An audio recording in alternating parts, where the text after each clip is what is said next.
આગળનો શ્લોક જે આવી રહ્યો છે 10મો શ્લોક. પ્રહસિતમ પ્રિય પ્રેમ વિક્ષિતમ વિહરણમ ચ તે ધ્યાન મંગલમ રહસી સંવિદો યા હૃદિસ્પૃશ કુહકનો મન ક્ષોભયંતી. તામસ ગોપિકા છે આ. હવે એમાં જો પૂજ્ય શ્યામ બાવાશ્રીએ આ શ્લોકને સમજાવવા માટે પહેલાં આખી રસાનુભૂતિ અને આનંદનું સાકાર રૂપ એ રીતે આખું રસશાસ્ત્રના એંગલથી આ વાતને સમજાવી છે. તો એ વાતને સમજતા પહેલાં પૂજ્ય શ્યામ બાવાશ્રીનું એક પુસ્તક છે ભક્તિ રસ. એની અંદર થોડી એની પૂર્વ ભૂમિકા રૂપે રસની પરિભાષા વગેરે અને એની જે કંઈ બી ડેફિનેશન છે, વિભાવા અનુભાવો, સંચારી ભાવો, નિષ્પન્ન સ્થાયી ભાવો, રસસ્મૃત, તો એને અહીંયા થોડું આપણે એની પૂર્વ ભૂમિકા રૂપે આ ભક્તિરસ પુસ્તક છે એમાંથી આપણે લઈ લે. થોડાક 2-3 પેજ જ છે, પણ આગળ પૂજ્ય શ્યામ બાવાશ્રીની જે બી પ્રવચન છે આ પુસ્તકમાં, એની જે બી ટર્મિનોલોજી છે એ સમજવામાં આપણને સરળ પડશે. એટલે પારિભાષિક શબ્દો, રસશાસ્ત્રના પારિભાષિક શબ્દો એ સમજવા જરૂરી છે, તો આપણને આગળની બધી ભાષા સમજાશે. એમાં ભગવત સેવામાં રસાનુભૂતિ, આપણને સેવામાં કઈ રીતે રસ નિષ્પત્તિ થાય એ એક ટોપિક છે. આમાં ઘણા બધા ટોપિક છે, એમાં આપણે અત્યારે નહીં જાય, પણ આપણને જે આ સમજવામાં થોડું સરળ પડે એટલા માટે ભગવત સેવામાં રસાનુભૂતિ. સેવાનો વિષય શ્રી મહાપ્રભુજીના સિદ્ધાંત પ્રમાણે અતિ મહત્વનો છે. શ્રી મહાપ્રભુજીના મતે સેવા દરેક પુષ્ટિજીવે પોતાના ઘરમાં કરવી જોઈએ, પણ પોતાના ઘરમાં અનુકૂળ ન હોય તો સેવાનો આગ્રહ ન રાખવો જોઈએ. સેવા પોતાના તનથી, પોતાના ધનથી અને પોતાના પરિવાર સાથે કરવી જોઈએ.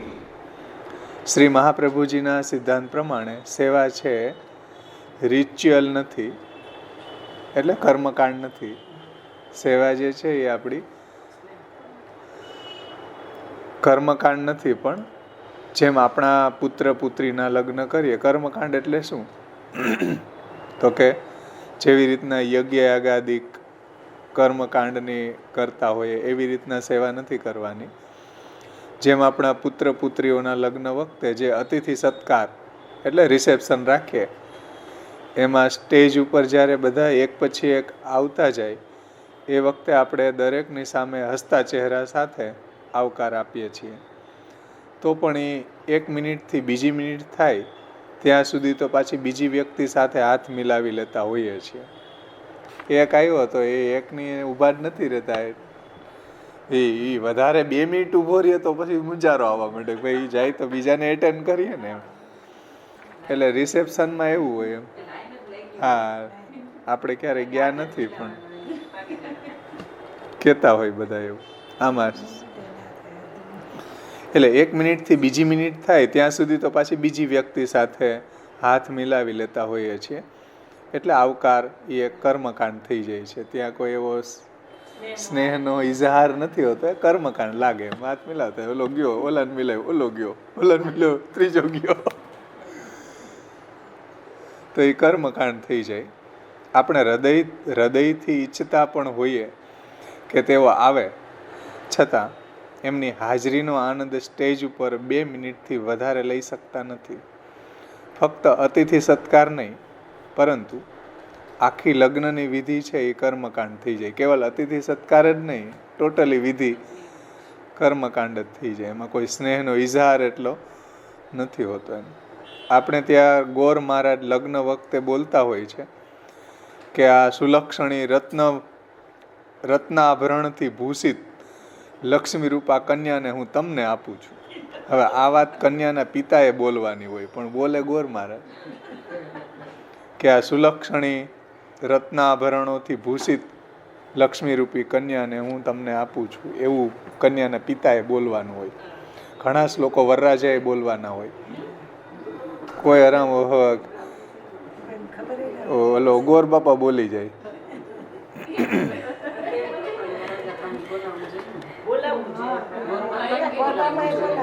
બોલાવાનો ટાઈમ ક્યાં હોય?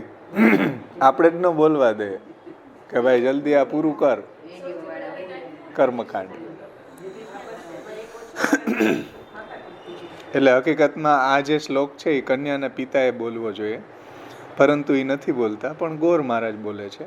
આગળ તેઓ એમ પણ બોલે છે કે હું આ સુલક્ષણી કન્યાને સ્વીકારું છું, જે વરરાજાને બોલવાનું હોય, છતાં વરરાજા બોલતો નથી. આપણે સમજી શકીએ કે આખી લગ્ન વિધિ કેવી રીતના કર્મકાંડ થઈ ગઈ એમ. એમાં જે કંઈ બી સ્નેહનો એલિમેન્ટ હતો એ બધો નીકળી ગયો. એમ કર્મકાંડ જલ્દી પતાવે તો ઘર ભેગા થાય, એ જ એમ્બિશન હોય બધાનો. બીજા બધાયનું એવો જ હોય કે જલ્દી પૂરું થાય ઘરે વયા જાય. એટલે કર્મકાંડ જેવું જ થઈ ગયું. પહેલાં એવું નહોતું. પહેલાં તો કેટલા 3-4 દી રોકાતા, બધો એક સહાનુભૂતિનો આખો રિલેશન હતો બધો. હવે કર્મકાંડ જેવું જ થઈ ગયું. એવી જ રીતના સેવાની બાબતમાં પણ થયું છે આપણે ત્યાં અત્યારે, કે એ સેવાય કર્મકાંડ જ થઈ ગઈ. ઘણી બધી હવેલીઓમાં જ્યારે સ્વરૂપ અતિ નાનું હોય ત્યારે દર્શનાર્થી ઘોડાની રેસમાં જેવી રીતના દૂરબીન લગાડીને જોતા હોય એવી રીતના પ્રભુને જુએ છે. આમ ઘોડાની રેસ કેમ જોતા હોય.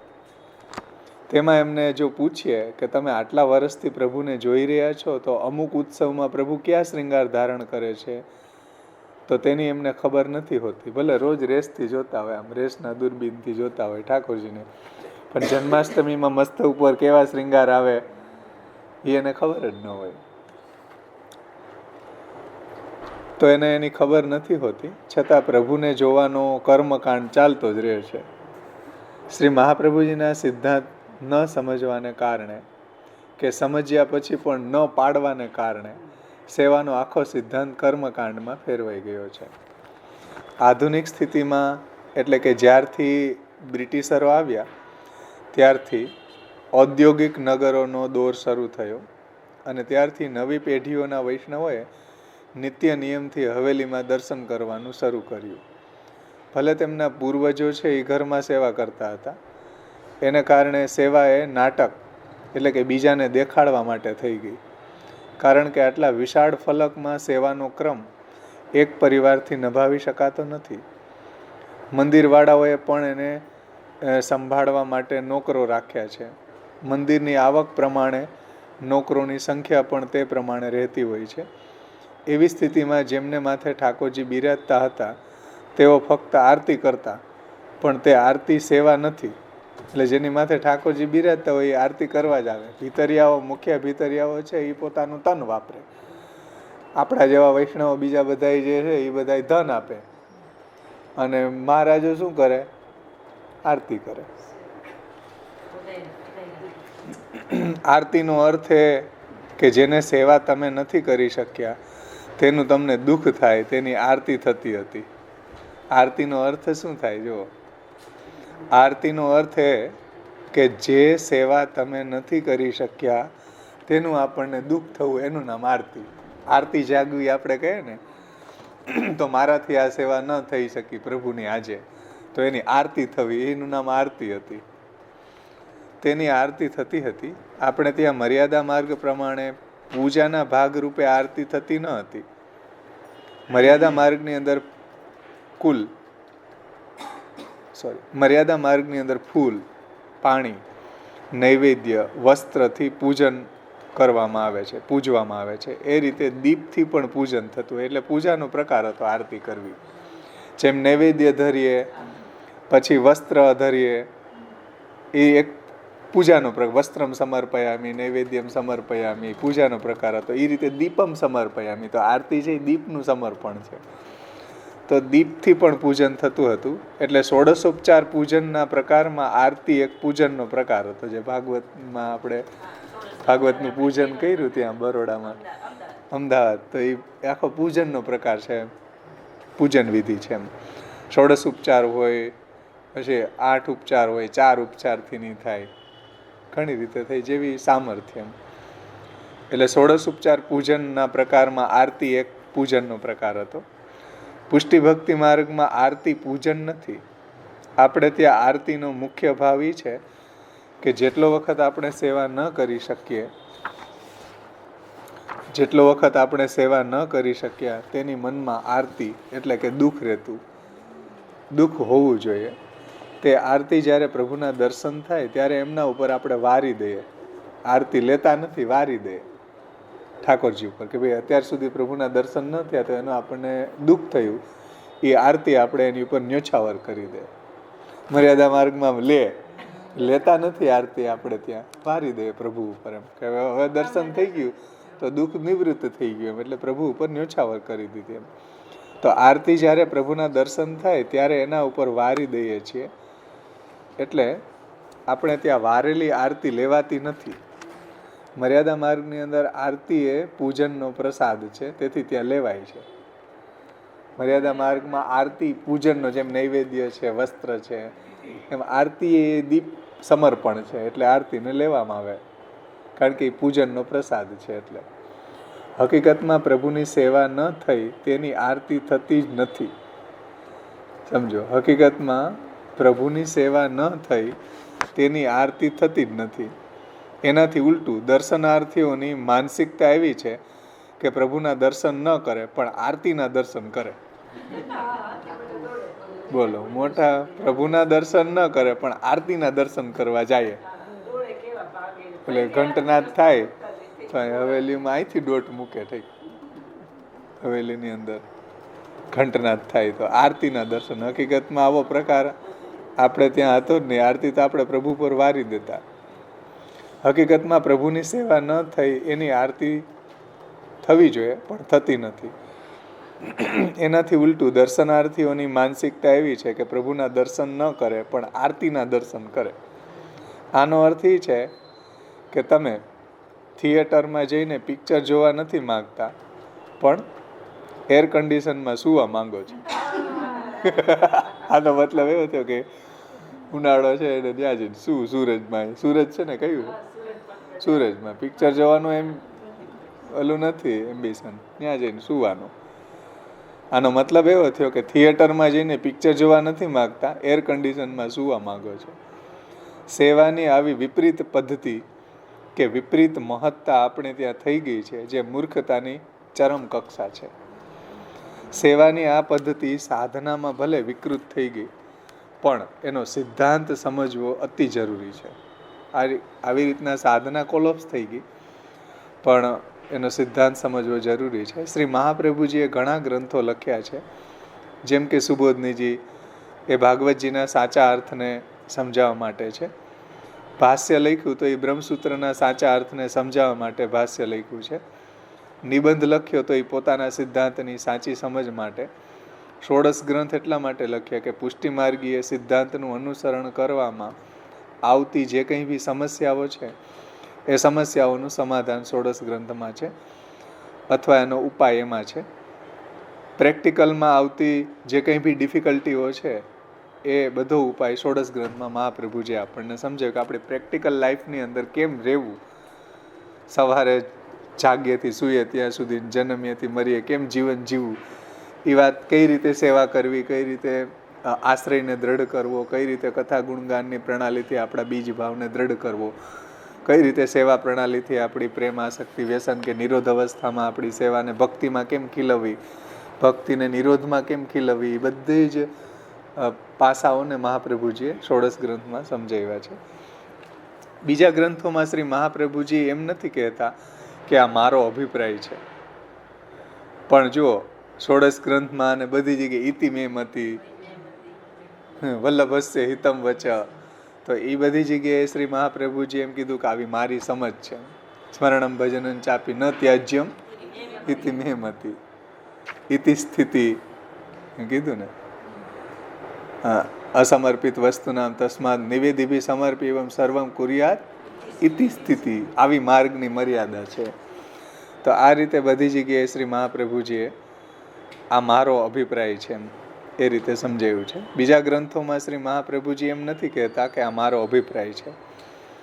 જેમ નિબંધમાં શ્રી મહાપ્રભુજીએ કહ્યું છે કે વેદાહ શ્રી કૃષ્ણ વાક્યાની વ્યાસસૂત્રાણી ચૈવહિ સમાધિ ભાષા વ્યાસસ્ય પ્રમાણમ તચ્ચતુષ્ટયમ ઉત્તરમ પૂર્વ સંદેહ વારકમ પરિકીર્તિતમ અવિરુદ્ધંતુ યત સ્વયં યત્વસ્ય પ્રમાણમ તચ્ચ નાન્યથા. તત્વાર્દીપ નિબંધનું પહેલું એટલે શાસ્ત્રાર્થ પ્રકરણનો 7થી 8મો શ્લોકમાં એમાં જુઓ શ્રી મહાપ્રભુજી શું કહે છે કે વેદ, ગીતા, બ્રહ્મસૂત્ર અને ભાગવતની સમાધિ ભાષા એ ચારેય ગ્રંથોની એક વાક્યતાના આધારે જે બી અર્થ નીકળતો હોય એ અર્થ હું સમજાવવા માગું છું. મતલબ કે વેદ, ગીતા, બ્રહ્મસૂત્ર અને ભાગવત, શ્રીમદ ભાગવતજીની એક વાક્યતાથી જે અર્થ નીકળે એનો સાર એ હું કહેવા માગું છું. અંતમાં પણ એમ જ કહ્યું છે કે અર્થો એમેવ નિખિલૈરપી વેદ વાક્ય રામાયણે સહિત ભારત પંચરાત્રે અન્યશ્ચ શાસ્ત્ર વચને સહતત્વસૂત્રે નિર્ણયતે સ હૃદયમ હરિણા સદૈવ. છેલ્લો શ્લોક છે 104મો શાસ્ત્રાર્થ પ્રકરણનો. બધા જ વાક્યોનો અર્થ આ છે. રામાયણ, મહાભારત વગેરે જે કંઈ બી અન્ય શાસ્ત્રો છે એનો અર્થ આ જ છે જે ભગવાને, જે મહાપ્રભુજીએ અહીંયા સમજાવ્યો છે, જે ભગવાને ગીતાજીમાં કીધું. વિચારીએ છે પુનઃ પુનઃ, જે વાત મહાપ્રભુજી નિબંધમાં કહે કે આ બધા શાસ્ત્રોનું આકલન કરીને વારંવાર વિચાર કરીને હું એ નિર્ણય ઉપર પહોંચ્યો છું કે એકમ શાસ્ત્રમ દેવકી પુત્રમ ગીતમ એકો દેવો દેવકી પુત્ર એવા મંત્રોપ્યેકમ તસ્ય નામાની આની કર્મોપ્યેકમ તસ્ય દેવસ્ય સેવા.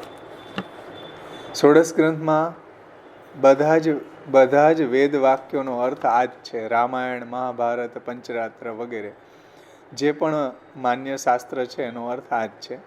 એટલે શ્રી મહાપ્રભુજી તે ગ્રંથોમાં શાસ્ત્રનો અર્થ બતાવે છે. ષોડશ ગ્રંથમાં શ્રી મહાપ્રભુજી એમ કહે છે કે ઇતિ મે મતિ વલ્લભસ્ય હિતમ વચ ચિત્તમ પ્રતિ અદા કરણે ભક્તો નિશ્ચિંતતામ વ્રજેત. અંતઃકરણ પ્રબોધમાં કીધું ને, વદતી વલ્લભ શ્રી હરે. શ્રી મહાપ્રભુજી કહી રહ્યા છે હરિના પ્રિય. યમનાષ્ટકમાં કીધું. એવી રીતના હમણાં આપણે જોયું ચતુશ્લોકીમાં સ્મરણમ ભજનં ચાપી ન ત્યાજ્ય ઇતિ મે મતિ. હમણાં અમારે શિક્ષા શ્લોકી ચાલે એમાં કીધું ને, સર્વથા ભક્ષયિષ્યન્તિ યુષ્માન ઇતિ મે મતિ. જો તમે બહિર્મુખ થશો તો તમારે કાલ પ્રવાહમાં રહેલા તમારા દેહ અને ઇન્દ્રિયો તમારું ભક્ષણ કરી જશે. બહુ ડીપ એમાં ટીકા છે, બહુ ડિટેલ્સથી કાલ પ્રવાહ ને ભક્તિ પ્રવાહ ને કઈ રીતે ભક્ષણ થાય, ભક્ષણ એટલે શું, બહુ સુંદર રીતે એમાં ટીકાકારે સમજાવ્યું છે. શ્યામબાવાની ટીકા છે, દ્વારકેશજીની છે. અદ્ભુત ગ્રંથ છે, શિક્ષા શ્લોકી ગ્રંથ, બહુ જરૂરી છે સમજવું. એટલે અહીં કહે છે કે ઇતિ મે મતિ. આ રીતે શ્રી મહાપ્રભુજી ષોડશ ગ્રંથ વગેરેમાં કહે છે.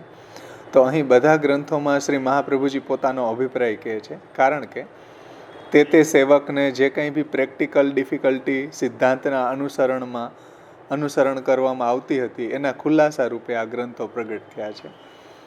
આ 16 ગ્રંથોને મુખ્ય મુદ્દો સેવા છે. હવે જ્યાં જાવું છે રસાનુભૂતિમાં, ત્યાં હવે આપણને એન્ટર થાય છે. આ બધાયનો સેન્ટ્રલ આઈડિયા સેવા છે.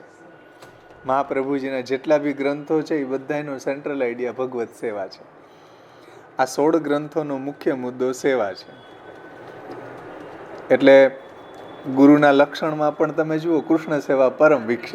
ની સેવા પહેલા આવી ને, કૃષ્ણ સેવા પરમ વિક્ષ. કૃષ્ણ સેવા સદા કાર્ય. શ્રી મહાપ્રભુજી સિદ્ધાંત મુક્તાવલીની શરૂઆતમાં જ આ વાત કહે છે. એટલે 16 ગ્રંથોનો મુખ્ય મુદ્દો સેવા છે. બીજા ગ્રંથોમાં સેવાના બેકગ્રાઉન્ડ રૂપે અથવા તો એના નિષ્કર્ષ રૂપે કહ્યું છે. એટલે બીજા બધા ગ્રંથો છે એ સેવામાં સપોર્ટિંગ ફેક્ટરોને સમજાવવા માટે, એના બેકગ્રાઉન્ડ રૂપે તત્વને સમજાવવા માટે, મહાત્મ્યને સમજાવવા માટે બીજા બધા ગ્રંથો આપણને સમજાવ્યા છે. તો એનું તાત્પર્ય પાછું બેકગ્રાઉન્ડ રૂપે સેવામાં જ છે. બીજા 16 ગ્રંથો સિવાયના બી ગ્રંથો છે એની અંદર સેવાના બેકગ્રાઉન્ડ રૂપે અથવા તો એના નિષ્કર્ષ રૂપે કહ્યું છે. પણ 16 ગ્રંથ આખો સેવાની મહત્તા બતાવે છે. શ્રી મહાપ્રભુજીના મતે સેવાનો આટલો ડિવોશન એટલે સિગ્નિફિકન્સ છે.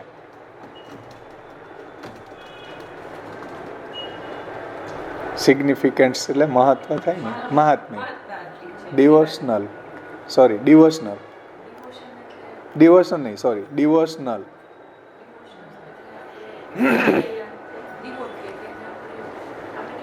એના મય ભક્તિમય એમ. એટલે મહાપ્રભુજીના મતે સેવાનું આટલું ભક્તિમય, આટલું મહાત્મય છે એમ સેવાનું. મહાપ્રભુજીના મતે આટલું ડિવોશનલ સિગ્નિફિકન્સ છે એમ. એટલે આટલું સેવાનું મહાત્મય છે, ભક્તિનું મહાત્મય છે એમ. કે આ બધા ગ્રંથોનો સાર 16 ગ્રંથનો સેવા જ છે. અને બીજા જે બી ગ્રંથો છે એ બેકગ્રાઉન્ડ રૂપે અથવા તો નિષ્કર્ષ રૂપે સેવાના સપોર્ટિંગ છે એમ. ભક્તિ રસના વિચાર વખતે એ સમજ્યા હતા કે જેમના પ્રત્યે આપણો જે ભાવ છે, ચાહે કામ હોય કે ક્રોધ હોય કે દ્વેષ હોય,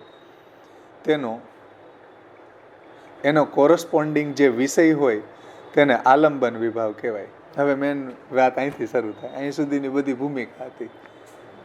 હવે ભક્તિ રસ કઈ રીતે છે આપણે સમજવું છે ને. રસાનુભૂતિ, રસાનુભૂતિ પહેલાં સમજવી કેમ? પહેલાં આપણે ભક્તિ રસને સમજીએ તો આ રસાનુભૂતિ સમજાશે. જે આગળનો શ્લોકમાં બાવાએ સમજાવી, પ્રહસિતમ પ્રિય પ્રેમ વિકસિતમ, એમાં કેટલા પેજ સુધી આ રસાનુભૂતિ સમજાવીએ. તો એ રસાનુભૂતિને સમજવા માટે પહેલાં આપણે આપણી ભક્તિને સમજી લઈએ કે ભાઈ ભક્તિ એક રસ છે.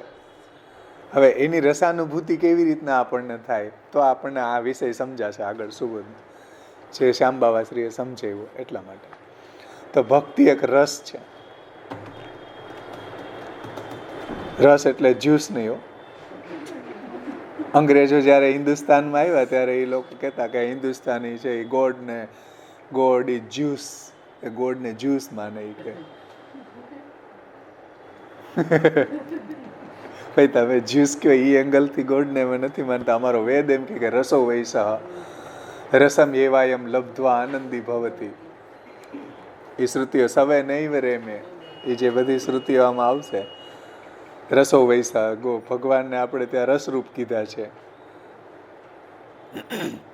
તો ભક્તિને પણ રસરૂપ કીધી છે.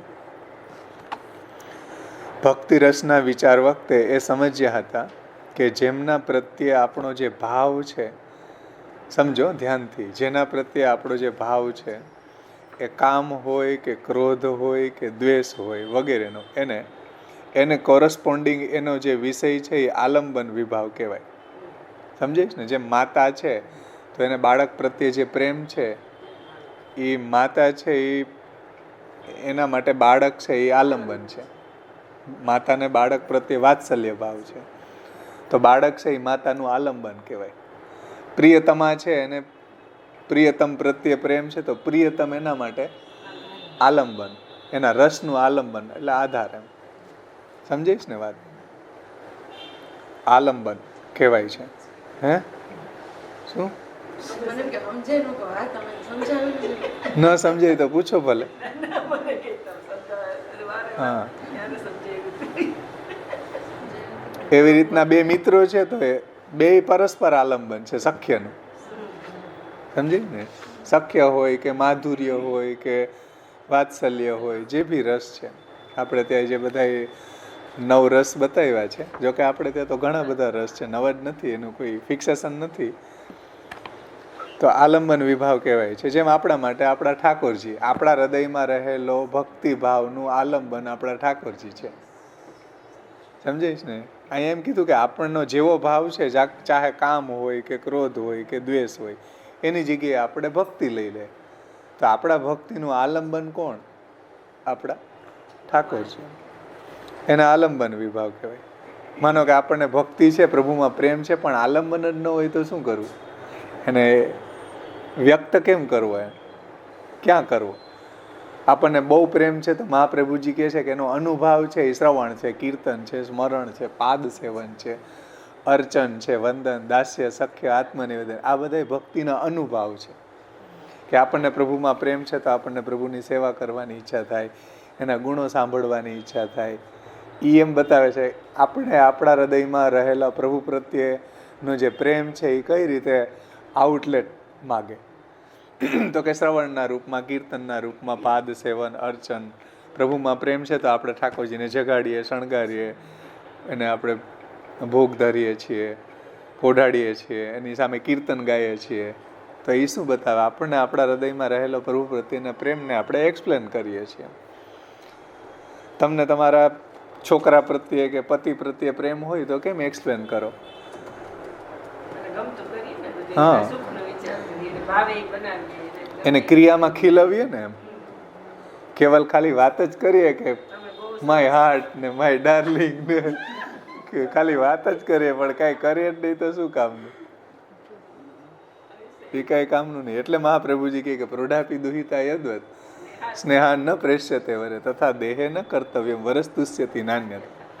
એ યુવાન થયેલી દીકરીને જો સાસરે વડાવવામાં ન આવે તો વર સંતોષ ન પામે. કેમ ન પામે? અહીં બેઠી બેઠી ફોન કર્યા કરે કે હું તમને બહુ ચાહું, બહુ પ્રેમ કરું, પણ જાય જ નહીં તો વરસ્તુષ્યતિ નાન્યતા, વર સંતોષ ન પામે. એમ આપણા ઠાકોરજી જો સેવા ન કરીએ તો સંતોષ ન પામે. ભલે આપણે એમ કહીએ કે હું તમને બહુ ચાહું છું, બહુ ચાહું, પણ ચાહતો હોય તો સેવા કેમ નથી કરતો? હા, એટલે જો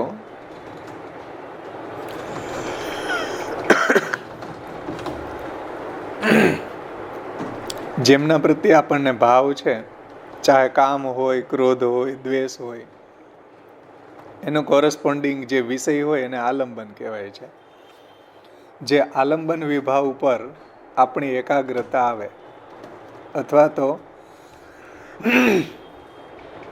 એટેશન થાય. એટેશન છે કે એટ્રેક્શન? એટેન્શન. એટેન્શન. એટેન્શન.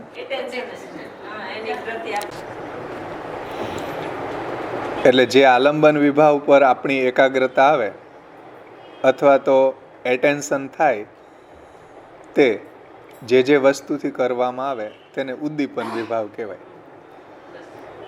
ઉદ્દીપન વિભાવ એટલે જેમાં આપણી એકાગ્રતા હોય. માનો કે આપણને આપણા ઠાકોરજીમાં આપણને પ્રેમ છે, ભક્તિ છે, તો એમાં જે કંઈ બી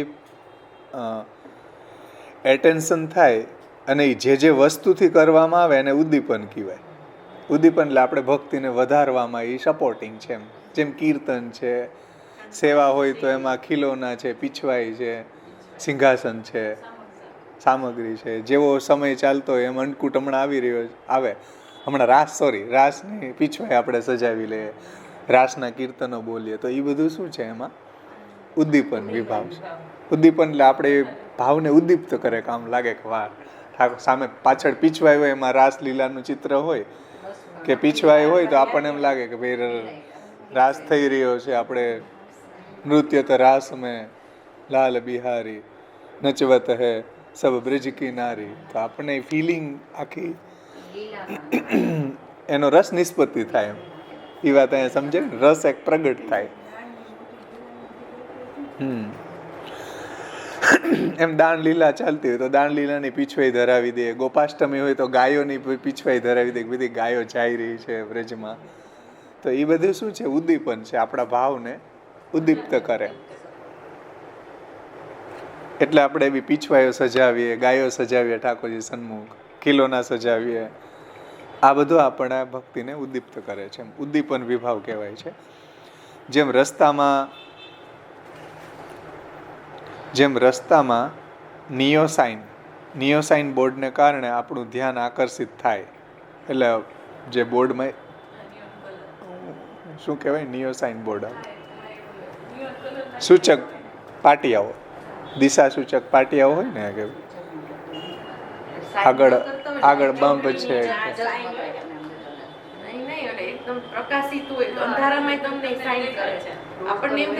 હા, રેડિયમ. હા, રેડિયમ. હા, ભડાકોનો આપણને રસ્તો બતાવે. બમ્પ હોય તો એને રેડિયમ આપેલા હોય. હા, એટલે કહે છે કે રસ્તામાં જે નિયોસાઇન બોર્ડને કારણે આપણું ધ્યાન આકર્ષિત થાય, એમ બત્તી આમ બોલી થતી હોય ને, આવી રીતના. એટલે સંચારી ભાવમાં કોઈ વખતે ગમે કે કોઈ વખતે ન પણ ગમે. એટલે સંચારી ભાવ એવો છે કે કોઈ વખતે ગમે ને કોઈ વખતે ન ગમે. સંચારી ભાવમાં એવું થાય.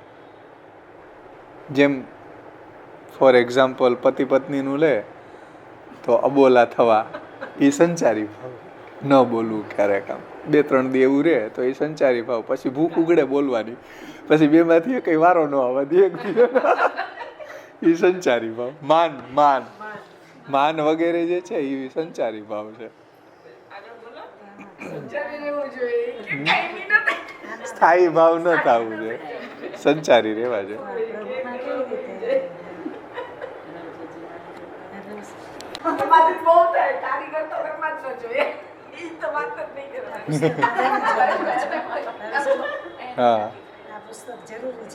હા, આગળ કહે છે કે જે વસ્તુથી આપણને આ રીતે સેવાની અંદર ભાવની ઉદ્દીપ્તતા થાય એને ઉદ્દીપન વિભાવ કહેવાય છે. જેમ રસ્તામાં આપણે નિયો સાઇન બોર્ડને કારણે આપણું ધ્યાન આકર્ષિત થાય છે, સંચારી ભાવમાં કોઈ વખત ગમે અને કોઈ વખત ન પણ ગમે. એટલે થોડો સ્થાયી ભાવથી ઓપોઝિટ જતો થોડોક ભાવ છે સંચારી ભાવ, પણ થોડોક રંગ લઈ આવે. સંચારી ભાવ થોડોક જીવવામાં રંગ લઈ આવે.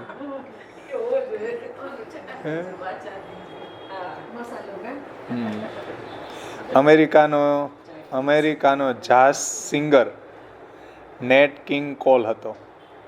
Jazz singer Nat King Cole હતો. એનું એક પ્રસિદ્ધ ગાયન છે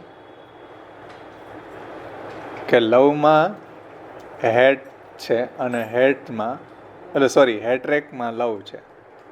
લવમાં હેટ્રેક છે અને હેટ્રેકમાં લવ છે. એને સિંગરે એમ કીધું. હે હા, નફરત. I hate you, I love you. તો પ્રેમના હા એટલે છે ને, ગુસ્સો તમે કે ને પોતાનો હોય એની પર ગુસ્સો આવે, કઈ બધા ઉપર થોડો આવે. તમારો છોકરો હોય એ કંઈક ઓપોઝિટ કરતો હોય તો તમને ગુસ્સો આવે. પાડોશીનો છોકરો ભલે ડ્રિંક કરતો હોય એમાં થોડો ગુસ્સો આવે. એટલે લવમાં એ હેટ્યુ છે, હેટ્યુમાં કંઈક લવ છે એમ. એ સાચી વાત છે. એટલે ગુસ્સો આપણે કોની ઉપર આપણા હોય એની ઉપર આવે, બીજા ઉપર થોડો આવે. કોઈ કીર્તન તૈયાર ન કરીને આવે તો પછી ગુસ્સો આવે તો આવે ને બીજા ઉપર કાંઈ આપણને એમ ન થાય. બધાને એમ લાગે કે ઓહો બહુ ગુસ્સો આને આવે, પણ ન સમજી શકવાના કારણે ઘણી બધી પ્રોબ્લેમ થાય. હમણાં એક બેન 80 વર્ષે મને એને કીધું, ષોડશ ગ્રંથમાં આવતા લગભગ 22 વર્ષ પહેલાં, 25 વર્ષ પહેલાં એણે મને કીધું કે મને કે અત્યારે હું ખાટલામાં પીડી ષોડશ ગ્રંથના પાઠ કરું ને તને યાદ કરું. મેં કીધું મને યાદ કરવાથી શું ફાયદો, કેમ યાદ કરો? તો કે તે આ છે ને અમને બહુ ખીજાઈને સમજાવ્યા ને કે અમે નહોતા કરી આવતા ને લેસન, તમે કે બહુ ખીજાણો અમારી ઉપર, કે હવે અમને અત્યારે સમજાણું. મેં કીધું 80 વર્ષે સમજાણું જ ખરી, કોઈને સમજાતું જ નથી. મેં કીધું આ કોઈને સમજાતું જ નથી. તમને 80 વર્ષે તો ભાન આવી કે હાલો ખીજાણ, કે કોઈ સમજી તો શીખા અત્યાર સુધી.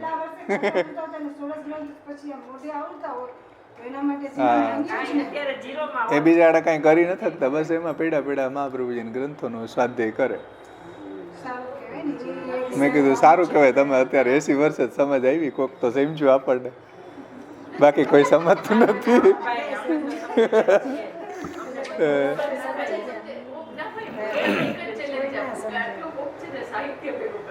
ચાલો આગળ કે પ્રેમના સેન્ટિમેન્ટમાં કોઈ વખત સ્નેહ અને તિરસ્કાર બંને આવતા હોય છે.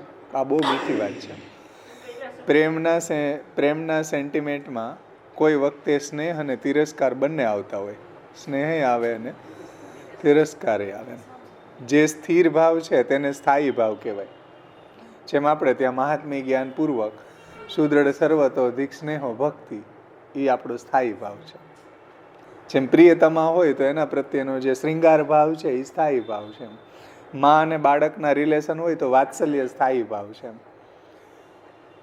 પછી યુદ્ધનો હોય તો એમાં ઉત્સાહ, એ યુદ્ધનો સ્થાયી ભાવ છે. ઉત્સાહ ન હોય તો યુદ્ધ ન થાય, ભલે ગમે એટલો બળવાન હોય. હા, ઉત્સાહ હોવો જોઈએ એને લડવાનો. ક્ષત્રિયોમાં કરખા અત્યારે આવે ને એ ઉત્સાહ જગાડવાના જ પદો છે. કરખાના કીર્તનનો મતલબ જ ઉત્સાહ જગાડે. એની જે સ્ત્રીઓ ક્ષત્રિયોની હતી એ જ્યારે લડવા જતો હોય ને ત્યારે સુરાતન ચડે એવા ગીતો ગાય. જેથી કરીને એની અંદર ક્ષાત્ર વૃત્તિ જાગે. તો એની અંદર ઉત્સાહ છે એ સ્થાયી ભાવ છે. એ હોય તો જ લડી શકે, નહીંતર ન લડી શકે. એટલે હરેક રસનો કોઈ ને કોઈ સ્થાયી ભાવ છે. શ્રૃંગાર ભાવ છે, શ્રૃંગાર રસ છે, તો એનો સ્થાયી ભાવ રતિ છે. એવી રીતના જે 8 રસો સમજાવ્યા છે એના કોઈક ને કોઈક સ્થાયી ભાવ છે. જો હોય તો અહીંયા આપ્યા જ છે, આપણે જોઈ લે. વીર રસ છે, વીર રસ છે, એમાં ઉત્સાહ છે એનો સ્થાયી ભાવ છે. અને શ્રૃંગાર ભાવ જે છે પતિ પત્ની વચ્ચે, એમાં રતિ છે એ સ્થાયી ભાવ છે. હાસ્યમાં હાસ્ય સ્થાયી ભાવ છે. પછી બીભત્સ રસ છે એની અંદર જુગુપ્સા એ સ્થાયી ભાવ છે. ગ્લાનિયમ, જુગુપ્સા યાની ગ્લાનિયમ. જેમ ઠાકોરજી રંગમંડપમાં પધારતા હતા તો કુવલિયા પીડને માર્યો તો હાથીઓને, તો એના દાંતો છે આમ ખંભા ઉપર બલદેવજી અને ભગવાને લીધા હતા, હાથી દાંત કુવલિયા પીડને મારીને. લોહીના છાંટા ઉડેલા હતા, વસ્ત્ર એકદમ ગ્લાની થાય એવા પહેર્યા હતા. તો જે બીજા એવા લોકો હતા એને ગ્લાની થઈ ગયા, આના કરતાં ઠાકોરજીને સ્નાન કરાવીને આગળ સારા વસ્ત્ર પહેરાવીને પછી જ પધરાવા. તો એને જુગુપ્સા થઈ ગઈ એને, એટલે ગ્લાની, આપણી ભાષામાં ગ્લાની. એ બીભત્સ રસ પ્રગટ થઈ ગયો એને, એટલે એનો સ્થાયી ભાવ જુગુપ્સા છે. પછી ભયાનક રસ જે છે એનો સ્થાયી ભાવ ભય છે. એમાં ડરવાની જ મજા આવે. હોરર પિક્ચર જોઈએ ભૂતના, તો એમાં ડરવાની જ મજા છે. ડરવામાં મજા આવે, આમ કરીને જોઈએ. બચ્ચાઓ એવી રીતના જોતા હોય. રૌદ્ર, એનો સ્થાયી ભાવ રૌદ્ર છે. કરુણ રસનો સ્થાયી ભાવ શોક છે. અને અદ્ભુત રસનો સ્થાયી ભાવ વિસ્મય છે. આ રીતે અહીંયા 8 રસો જે સમજાયો છે. એમ ભક્તિ, આપણે જે ઠાકોરજીમાં સ્થાયી ભાવ ભક્તિ છે. મહાત્મી જ્ઞાન પૂર્વક સુદ્રઢ સર્વતો અધિક સ્નેહો ભક્તિ ઇતિ પ્રોક્ત મુક્તિર્ન ચ અન્યથા. પ્રેમના સેન્ટિમેન્ટમાં કોઈ વખત સ્નેહ અને તિરસ્કાર બંને આવતા હોય છે.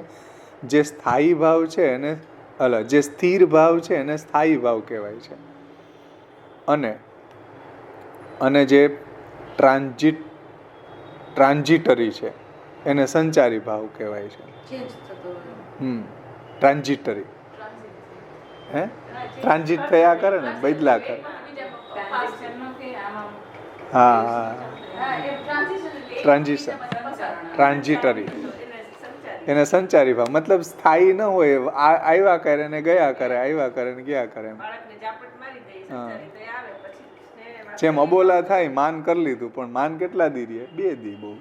પછી તો ભાઈને ઉમળકો, પછી તો આમ હું બોલાવું, ઓલો કે હું બોલાવું એવું થાય. પણ બોલવું કેમ? બોલ્યો તો વટ વયો જાય. વાહ, પછી ભૂકંપ આવ્યો ને, ઓલો એટલો ગુસ્સો આવ્યો, ખબર નહીં ને આ ઓલામાં આ બાબત કઈક હોય ને એવી છે. પછી ભૂકંપ આવ્યો. સંચારી ભાવ છે આ રીતે ટ્રાન્ઝિટરી છે. આપણી સેવાનો સ્થાયી ભાવ ભક્તિ ભાવ છે. હવે સમજો, એપ્લાય કરે છે. સેવામાં સ્થાયી ભાવ ભક્તિ ભાવ છે. મહાત્મી જ્ઞાન પૂર્વક સુદ્રઢ સર્વતો અધિક સ્નેહો ભક્તિ. સ્થાયી ભાવના એક્સપ્રેશનને અનુભાવ કહેવાય છે. સ્થાયી ભાવને એક્સપ્રેશન કરવું કોઈ રીતે, કીર્તનથી, સેવાથી, ગુણગાનથી, એને અનુભાવ કહેવાય. આપણે અનુભાવ પ્રગટ કરીએ ને ઠાકોરજી, આપણને હૃદયમાં ભક્તિ છે તો એનો આઉટલેટ થવું જોઈએ, બહાર એનો પ્રગટ થવો જોઈએ એમ. તો સેવાનો સ્થાયી ભાવ ભક્તિ ભાવ છે. સ્થાયી ભાવના એક્સપ્રેશનને અનુભાવ કહેવાય છે. આપણા હૃદયમાં કોઈક ફિલિંગ કે ભાવ હોય તો આપણી આંખમાં પ્રગટ થાય છે. કોઈના માટે જો સ્નેહ હોય તો આંખ અને મોઢા ઉપર દેખાશે. કોઈ પ્રત્યે ભાવ હશે તો ભય આપણા મોઢા ઉપર દેખાશે. કોઈના માટે જો વિસ્મયના ભાવ હશે તો એ આંખમાં દેખાશે. એને અનુભાવ કહેવાય એમ. કોઈ આપણો પ્રિય આવે તો કેમ આપણું ખીલી જાય એમ, અને કોઈની સામે આપણે આર્ટિફિશિયલ સ્માઇલિંગ કરીએ તો ભાવ અંદરથી નથી, પણ આવ્યા તો શું કરવું, આપણે એને ખાલી સ્માઇલિંગ આપી દે એમ.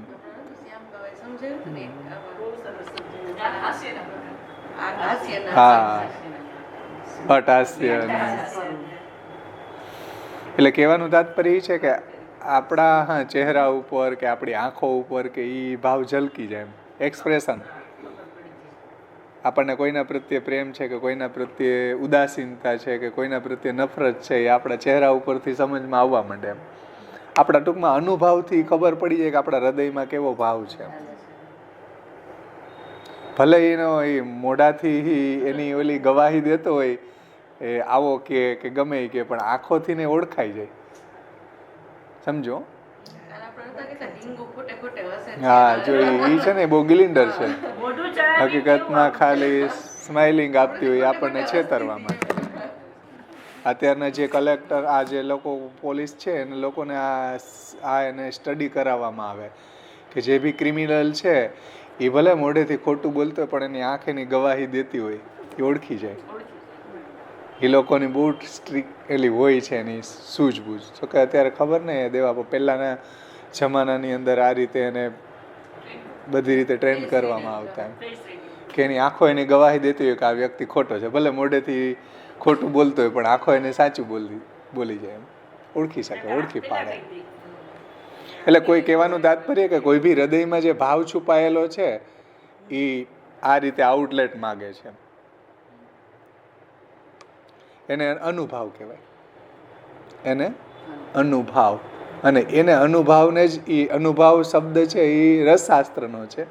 એ જ આપણે ત્યાં સાનુભાવ કે ભાઈ ઠાકોરજી આપણને તાપ આવે, સાનુભાવ જતા મને લાગે કે આપણી સેવા ઠાકોરજીને ગઈમી તો ઠાકોરજી પોતાનો ભાવને પ્રગટ કરે કે ભાઈ ગઈમી, તો એને આપણે એમ કહીએ કે સાનુભાવ. અનુભાવની આગળ સાનુભાવ લખી દે. એ આપણા સંપ્રદાયનો શબ્દ છે સાનુભાવ. બાકી મુખ્ય શબ્દ એ રસશાસ્ત્રનો છે અનુભાવ. કે ભાઈ આપણા ઠાકોરજીને ગઈમું કે નહીં એ ઠાકોરજી પોતે આપણને જણાવે તો થઈ ગયો સાનુભાવ એમ. એનો અનુભાવ. આપણી સામે શું આવ્યું? સ્થાયી ભાવ આવ્યો, પછી ઉદ્દીપન વિભાવ આવ્યા, સમજો, આલંબન આવ્યું, સંચારી ભાવ આવ્યા અને અનુભાવ. આવતા વખતે બધાને પૂછીશ હા, બધા વિભાવા, અનુભાવો, સંચારી ભાવો, નિષ્પન્ન સ્થાયી ભાવો, રસસ્મૃત. તો વિભાવ બે પ્રકારના, આલંબન વિભાવ અને ઉદ્દીપન વિભાવ. સમજો ધ્યાનથી. આલંબન, ઉદ્દીપન, પછી સ્થાયી ભાવ, પછી સંચારી ભાવ અને પછી અનુભાવ. આ તમારે એક્ઝામ્પલ આપીને આવતા વખતે મને સમજાવો આટલા.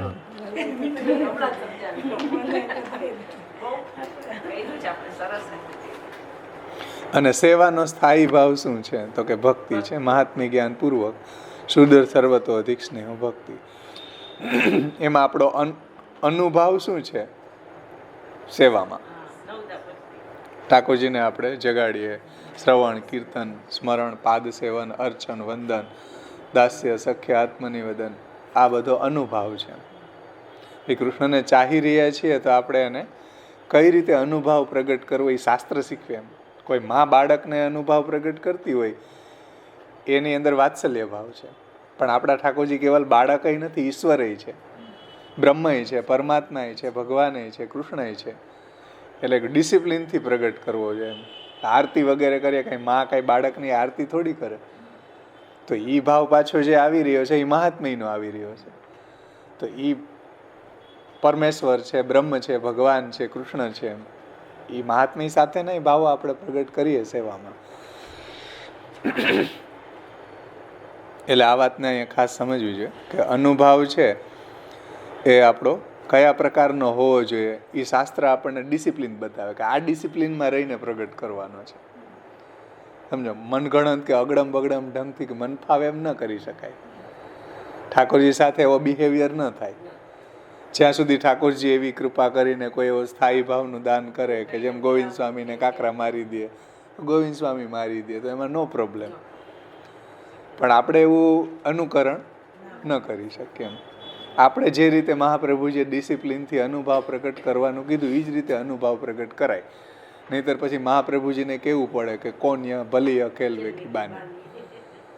પરમાનંદાજી કીર્તન ગાઈ રહ્યા હતા અને રાણી આવી ગઈ. રાણીને કીધું કે ભાઈ હું તો પેંડામાં દર્શન કરું, આ બધી ભીડમાં હું નહીં. અત્યારે જેમ નાથદ્વારામાં વીઆઈપી છે ને, વીઆઈપી હે હા, વીઆઈપીની લાઈન અલગ આવે, એને અલગ પહેલાં દર્શન કરાવી દે, પછી પબ્લિક દર્શન કરે. હું તો વીઆઈપી લાઈનમાં દર્શન કરીશ. કાંઈ વાંધો નહીં, બધી વ્યવસ્થા કરાવી. રાણીને વીઆઈપી લાઇનમાં લઈ આવવામાં આવી પહેલાં, તો શ્રીનાથજીએ એવું સિંહાસન ઉપરથી હસ્ત લાંબો કરીને સાંકળ ખોલી નાખી હતી. બધી ભીડ રાણી ઉપર આવી, એના વસ્ત્ર અસ્તવ્યસ્ત થઈ ગયા. તો પરમાનંદાજી બરોબર ત્યારે કીર્તન કરી રહ્યા હતા. તો એણે કીધું કે મદન ગોપાલ રાખત નાહી કછુ કાની, કોન યહ ખેલવે કી બાની. આ કાંઈ તમારી ખેલવાની રીત છે ઠાકોરજીને, એવું કીર્તનમાં બોલ્યા. તો શ્રી મહાપ્રભુજીથી અંદરથી બરજે, ऐसे મત બોલો પરમાનંદાજી, ભલી યહ ખેલવે કી બાની, એમ બોલો. ભલી એટલે આ બરાબર છે રીત તમારી ખેલવાની. એમ મદન આ વ્રજનો ઠાકુર છે, ત્યાં કોઈની કોઈ કાની ન ચાલે એમ. ને રાણી હોય કે રાણો હોય, બધા એક જ સરખા. ઠાકોરજી સામે આવો કોઈ વીઆઈપી સીટ ન ચાલે. ભલે નાથદ્વારાવાળાને પૈસા કમાવા એટલે વીઆઈપી સીટમાં દર્શન કરાવે, પણ ઠાકોરજી કોઈની કાની ન રાખે. એના માટે તો બધાએ જેનામાં ભક્તિ વધારે એ વીઆઈપી, ઠાકોરજી માટે તો જેનામાં ભક્તિ વધારે એ ઠાકોરજી માટે વીઆઈપી.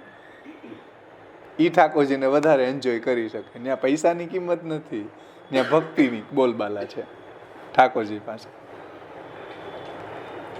એટલે સંભલવાળા નહીં ન કે દાસી નહીં કે ભાઈ ખોલ નાખ દરવાજા, મને ગરમી થાય. સંભલવાળા જે ઠાકોરજી જેને પધરાવ્યા છે, જેની માથે બિરાજે છે, એને ન કીધું અને દાસીને કીધું, કારણ કે ભક્તિની બોલબાલા છે. અહીંયા કોઈ વ્યક્તિની બોલબાલા નથી. ઠાકોરજીની દ્રષ્ટિમાં જેની ભક્તિ વધારે એ ઠાકોરજીને વશ કરી લે. એ પછી નિષ્કિંચન હોય કે દ્રવ્ય સંપન્ન હોય, અહીંયા તો ભક્તિથી એની અંક આંકવામાં આવે છે. હે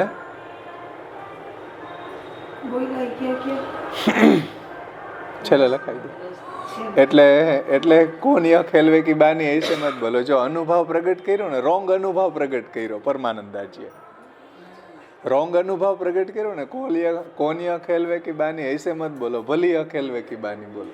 તો ભલી યહ ખેલવે કી બાની છે ને, એ એકદમ રાઈટ અનુભવ છે. એવી રીતના પ્રગટ કરવો જોઈએ ભક્તએ. સમજાઈશ ને? તો પરમાનંદાજીએ પછી કીર્તન ગાયું.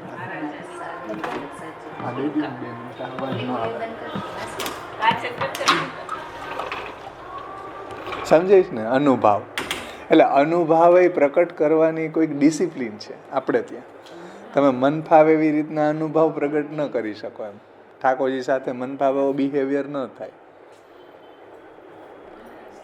એટલે આપણે ત્યાં શું થાય કે ભાગવતજીની અંદર જે વ્રજભક્તોના ભાવો છે, યશોદાજીના ભાવો છે, નંદરાયજીના ભાવો છે, ગોપસખાઓના જે બી ભાવો છે, એ કોઈ મોટો બગીચામાંથી મહાપ્રભુજીએ કોઈ ગુલદસ્તો બનાવ્યો છે.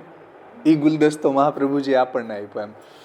એટલે આપણે જેમ યશોદાજી ઠાકોરજીને પાછળ લાકડી લઈને દોડ્યા, કે ગોપ સખાઓ છે એ ઠાકોરજીને કંધા ઉપર બેસાડી, પોતે એના કંધા ઉપર બેસી જાય. ઉહા ભગવાન શ્રીધામા પરાજિત. એ શ્રીધામાને ખંભા ઉપર બેહાડ્યો ઠાકોરજીએ. આપણે એમ કે મહારાજ હાલો અમને હવે બેસાડો, નો એલાવ. યશોદાજીના જેવો બિહેવિયર આપણે ન કરી શકીએ કે હાલો યશોદાજીને ખીજાણા તો આપણે ન ખીજાઈ શકીએ. તો પછી મહાપ્રભુજી કે કોણ યહ ખેલવે કી બાની ऐसे મત કરો, ભલી યહ ખેલવે કી બાની, નો એલાવ.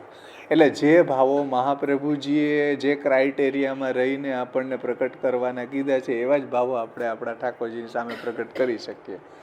મહાપ્રભુજીની ડિસિપ્લિનની બહાર એ ભાવો આપણે પ્રગટ ન કરી શકીએ. અને કરવા જાય તો પછી મહાપ્રભુજી બરજે અંદરથી કે ऐसे મત બોલો, ભલી યહ ખેલવે કી બાની ऐसे બોલો. આવા તો કેટલા 84-252 પ્રસંગો જુઓ કે ત્યાં મહાપ્રભુજી એને સુધાર્યા છે કે આવી રીતના બિહેવિયર ન થાય, આવો વ્યવહાર ઠાકોરજી સાથે ન કરાય. શા માટે? કે ભાઈ વ્રજભક્તોએ તો કર્યો હતો, યશોદાજીએ તો કર્યો હતો, ગોપસખાએ તો કર્યો હતો. એને પ્રભુએ એવો અધિકાર સામે ચાલીને આપ્યો હતો. આપણને એવો અધિકાર નથી આપ્યો. એટલે આપણે દાસ્ય ભાવમાં રહીને ભક્તિભાવને સ્થાયી ભાવ બનાવીને એવા જ વ્યવહારો સેવામાં પ્રગટ થાય. આપણા લોકની અંદર જે કંઈ બી છે ભાવો, એમાં સ્નેહ નિયામક છે, પણ સાથે સાથે ડિસિપ્લિનની જરૂરી છે. મહાપ્રભુજીએ જે ડિસિપ્લિન બનાવી છે એના ક્રાઇટેરિયામાં રહીને ભાવ પ્રગટ કરવા જોઈએ. ઠાકોરજીને તમે મન ફાવે એમ ન બોલાવી શકો. લૌકિક છોકરાને તમે ગાળો કાઢી લ્યો કે મન ફાવે એમ બોલાવે, એવું નહીં. એક ડિસિપ્લિન હોવી જોઈએ. નહીંતર શું થાય? અનધિકાર ચેષ્ટા થાય. અનધિકાર ચેષ્ટા એટલે અધિકાર નથી, અને એવી ચેષ્ટા કરીએ આપણને તો પછી રસાભાસ થાય. જેમ આમાં જ ગોપી ગીતમાં જોયું કે કાલિદાસે શિવજીને પાર્વતીનું ઉદ્દામ શૃંગાર રસનું વર્ણન કર્યું, આખા શરીરમાં કોઢ નીકળ્યો. એ રામચરિત આખું જે એને પાછું ગાયું ત્યારે એ દૂર થયો. એનું કારણ શું? અનધિકાર ચેષ્ટા થઈ ને, એટલે એ અધિકાર નથી. અને એ ભાવને એક્સપ્લેન કરવા જાય તો ઠાકોરજીને ન ગમે, લોકમાંય ન ગમે. તમારે કોઈની હારે શક્ય નથી ને એ તમારી હારે શક્યનો વ્યવહાર પ્રગટ કરે તો આપણને ન મજા આવે. જ્યાં સુધી એવો શક્યનો ઇઝહાર આપણા હૃદયમાં એના પ્રત્યેનો નથી ત્યાં સુધી એવો કોઈ આપણી હારે શક્યનો બિહેવ કરે ન ગમે, આપણને ન ગમે. લોકમાં એ સિદ્ધાંત છે, એવું નથી કે મહાપ્રભુજી આપણને સમજાવ્યો. લોકની અંદર એ તમે જુઓ કે એવો શક્યનો ભાવ નથી, એની હારે તમે શક્યનો એના ખંભા ઉપર હાથ મૂકી દો, ન મજા આવે, ન એલાવ. એવી રીતના કહેવાનું તાત્પર્ય એ છે કે જે બી ભાવો મહાપ્રભુજીએ વેલિડ આપણને આપણી સેવામાં છે એવા ભાવોને પ્રગટ કરવા જોઈએ એમ. એટલે ડાયરેક્ટ કોઈ વ્રજભક્તોનું કે યશોદાજીનું કે ગોપસખાઓનું અનુકરણ ન થાય. એટલે લીલામ કરોતી શાસ્ત્રાર્થંચ સ્થાપયંતી, એ લીલા દ્વારા મહાપ્રભુજી આપણને કેવો શાસ્ત્રાર્થ સમજાવ્યો છે, સિદ્ધાંત કેવો સમજાવ્યો છે, એની ડિસિપ્લિનમાં રહીને ભાવ પ્રગટ કરવા જોઈએ. એનાથી અવિરુદ્ધ હોય તો કોઈ પ્રોબ્લેમ નથી, પણ વિરોધી ભાવો તો પ્રગટ ન થવા જોઈએ એમ સેવામાં, જે મહાપ્રભુજીના ક્રાઇટેરિયામાં નથી એવા. એના માટે મેં આ તમને એક્ઝામ્પલ આપ્યું, કોની અખેલવે કી બાની. સમજીશ ને, ભલી અખેલવે કી બાની. તો મહાપ્રભુજીએ કીધું કે ભાઈ ભલી અખેલવે કી બાની, આ રમવાની રીત બરાબર જ છે. આવી રાણી વીઆઈપીમાં દર્શન કરવા આવતી તો શ્રીનાથજી સામે કોઈ વીઆઈપી નથી, જેની પાસે ભક્તિ વધારે હોય એ વીઆઈપી. એટલે દરવાજો ખોલી નાખ્યો ઠાકોરજીએ. મદન ગોપાલ રાખત નહીં કાહું કી કાની, કોઈની કાની ન રાખે. એટલે ખાસ આ વાત સમજવાની કે અનુભાવની કોઈક મર્યાદા છે.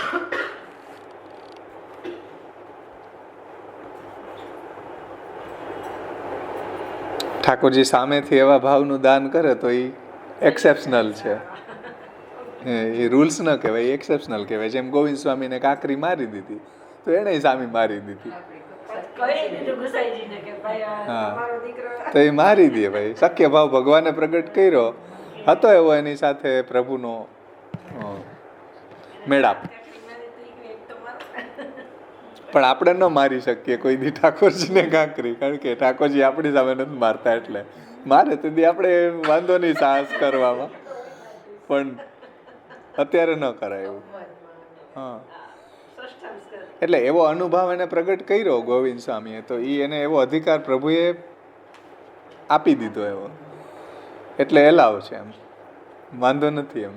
પણ એવો અધિકાર ન આપે ને એવું આપણે અનધિકાર ચેષ્ટા કરવા જાય તો ઠાકોરજી નારાજ થઈ જાય. એવા 252 જુઓ, શેઠ પુરુષોત્તમદાસ, બિલાડી એની સયાજી બગાડી ગઈ તો એને એટલો જ અનુભવ પ્રગટ કર્યો કે ઠાકોરજી એની સયાજીનું ધ્યાન નથી રાખતા. ઠાકોરજી નારાજ થઈ ગયા, રસાભાસ થઈ ગયા. જો ઠાકોરજી કે કીધું કે સેવક હું કે તું, સેવકે ધ્યાન રાખવાનું હોય કે સ્વામીએ સૈયાનું ધ્યાન કોણે રાખવાનું હોય? રસાભાસ થયો. જો આ જ રસશાસ્ત્રની વાત આપણે ચાલી રહી છે. રોંગ અનુભવ પ્રગટ કર્યો ને ઠાકોરજી નારાજ થઈ ગયા. એમ આપણે સેવામાં રોંગ અનુભવ પ્રગટ કરીએ ને તો ઠાકોરજી નારાજ થઈ જાય. આ ઘણા બધા આવા પ્રસંગો છે. આ તો હું ખાલી એક સમજાવવા માટે એક પ્રસંગને આપણે જોઈ રહ્યા છીએ. હા, તો એને માપી તો પછી એને કીધું કે તું જેમ કે ભગવાન ઈ છે. પછી ભલે ડોકરી છે, બાળલીલા બાળ ભાવથી પ્રભુને ઠાકોરજી એની સાથે બાલભાવ પ્રગટ કરતા હતા. બિલાડી આવી તો એ બિલાડી બહુ રાડો નાખતી હતી, બોલતી હતી, તો ઠાકોરજી એના સાથે જ પોડતા રોજ. એવો વાત્સલ્ય ભાવ હતો એને કે ઠાકોરજી એના ભેગા જ પડે ને જેવી ઓલી બિલાડી બોલતી જાય એવી ચીપકતા જાય ઠાકોરજી એની હૃદય સાથે. તો કે મને આનો ડર લાગે છે. તો પછી એને મહાત્મ્યનો ભાવ પ્રગટ થયો. એવી કંસથી ન બીવો ને શકટાસુરથી ન બીવો ને બકાસુરથી ન બીવો. તો બિલાડીથી કંઈ ડર લાગે? જો રસાભાસ થઈ ગયો. ઠાકોરજી બોલતા બંધ થઈ ગયા. કેટલો ટાઈમ ન બોલ્યા. કેમ?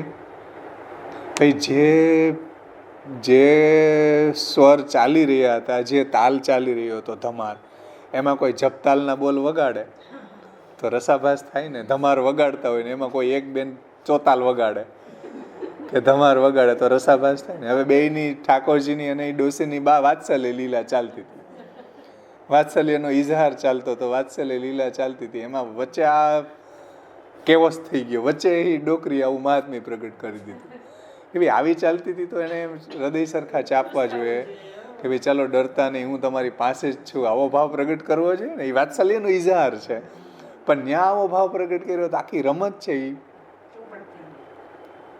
રસાભાસ થઈ ગયો. જેને આ રસશાસ્ત્રની ભાષામાં કેવું હોય તો રસાભાસ થઈ ગયો. ઠાકોરજી બોલતા બંધ થઈ ગયા.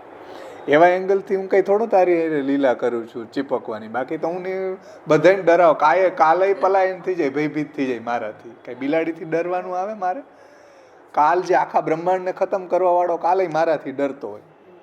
કુંતીજી કહે છે કે હું એક દિવસ વ્રજમાં ગઈ અને ઠાકોરજીએ માટલું ફોડ્યું ને યશોદાજી ચોટી લઈને પાછળ થયા અને યશોદા તાડન સંત્રાસ નયનાર વિંદાય નમઃ. યશોદાજીના ભયથી એના નયનો એકદમ ભયભીત. ઠાકોરજીનું કાજળ છે એ રેરાઈ ગયું, આંખોમાં આંસુ આવવાને કારણે. હવે આવું ઠાકોરજીનું દર્શન કરીને કુંતાજી કે મને આશ્ચર્ય થયું કે જેને મત ભયાત પવતી વાયુ, જેના ભયથી આ વાયુ વાય છે, જેના ભયથી અગ્નિ પ્રજ્વલિત થાય છે, જેના ભયથી મૃત્યુ પલાયન થઈ જાય છે, મૃત્યુ ડરે છે, એવા ઠાકોરજી યશોદાજીથી ડરી રહ્યા છે. કુંતીજી કે મને મોહ થાય છે આવી લીલા જોઈને. બોલો, મોહ થઈ જાય ને. પણ એ કેમ મોહ થઈ ગયો? આટલું મહાત્મ્ય વાળા પ્રભુને જાણ્યા તો મોહ થઈ જાય ને કે આવી લીલા આવું કેમ કરે ઠાકોરજી, કે જેનાથી કાલે ભયભીત છે એ પાછા યશોદાજીથી ડરે છે. સમજાઈશ ને વાત? કહેવાનું તાત્પર્ય એ છે કે જે બી લીલા ચાલી રહી છે, જેમ ઠાકોરજીની લીલા ડોકરી સાથે વાત્સલ્યની ચાલતી હતી. જુઓ, મહાત્મ્ય જ્ઞાન જરૂરી છે, મહાત્મ્ય જ્ઞાન જરૂરી નથી એવું નથી, જરૂરી જ છે. પણ જ્યારે પ્રભુ એવી લીલા કરી રહ્યા છે ત્યારે આપણે આપણું મહાત્મ્ય જ્ઞાન પ્રગટ કરીએ તો રસાભાસ થાય. જેમ આપણે ઠાકોરજીને ભોગ ધરતા હોય ને એવું મહાત્મ્ય જ્ઞાન પ્રગટ કરીએ, કહો તમે તો વિશ્વંભર છો, આખા જગતનું ભરણ પોષણ કરવા વાળાનું હું તમને શું ભોગ ધરી શકું? ભોગ બંધ, રસાભાસ થઈ જાય ને. કહેવાનું તાત્પર્ય એ છે કે મહાપ્રભુજીની ડિસિપ્લિનમાં રહીને જો ભાવ પ્રગટ કરીએ ને તો રસાભાસ ન થાય. તો એ અનુભાવ એ ઠાકોરજીને ગમે. આપણે એવો અનુભાવ પ્રગટ કરીએ. પણ આ બધી વસ્તુઓ છે ને મહાપ્રભુજીના ગ્રંથો વગર આવે નહીં. આના માટે ષોડશ ગ્રંથ સમજવા પડે, નિબંધ સમજવું પડે, તો આપણને મહાપ્રભુજીના હૃદય સુધી પહોંચી શકીએ. તો પછી મહાપ્રભુજીની જે અનુભાવ પ્રગટ કરવાની ડિસિપ્લિન છે એ સમજમાં આવે. બાકી બહુ મુશ્કેલ છે. રટવાથી કે એવી રીતના ન આવે. આ બધું મહાપ્રભુજીની વાણીનું આપણે આત્મસાત કરીએ, દ્રઢ કરીએ તો જ આ સમજીએ, બાકી ન થાય. બાકી રસાભાસ થાય. તમે જુઓ, આપણને લાગે કે આ પુરુષોત્તમદાસ શેઠની વાર્તામાં કેમ બોલતા બંધ થઈ ગયા, આપણને બિલાડી, પણ હકીકતમાં એ રસાભાસ છે. એ મહાપ્રભુજીની અગેન્સ્ટ ભાવ પ્રગટ કર્યો છે એટલે એ રસાભાસ થયો છે. સમજાઈશ ને? આ ડોકરીએ ભાવ પ્રગટ કર્યો એ રસાભાસ થયો, એ મહાપ્રભુજીની અગેન્સ્ટ પ્રગટ કર્યો. આ બહુ જરૂરી છે સેવામાં. નહીં તો ઠાકોરજી રૂઠી જાય એ ખબર ન પડે પાછી આપણને. ઠાકોરજી તો કંઈક અનુભવ પ્રગટ કરતા હોય તો ખબર તો પડી. ત્યાં પુરુષોત્તમદાસ શેઠને કીધું કે ભાઈ સેવક હું કે તું, તો એને સમજાણું તો કરી. આપણે સમજવું કેમ? બહુ મોટી તકલીફ છે આપણા માટે. જગન્નાથ જોશીને કીધું નથી ખાવું, નથી ભોજન કરવું, થાળ મારી લાત મારી દીધી થાળને.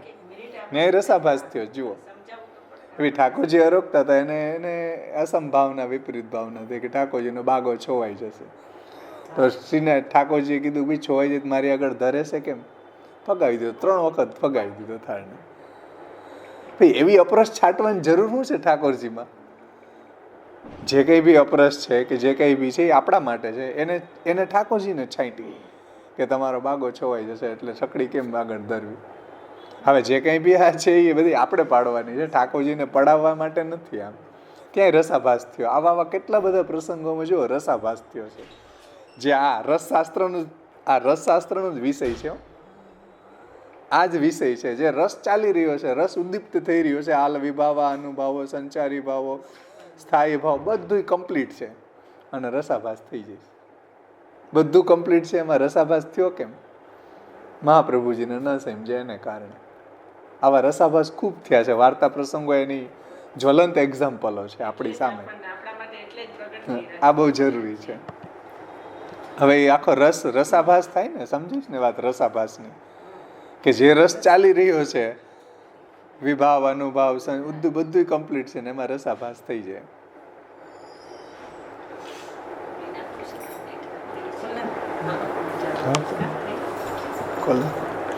એક થોડુંક છે લઈ લો, હાલ, નહીં તો રસ સંપન્ન નહીં થાય પાછો. એક પેજ છે.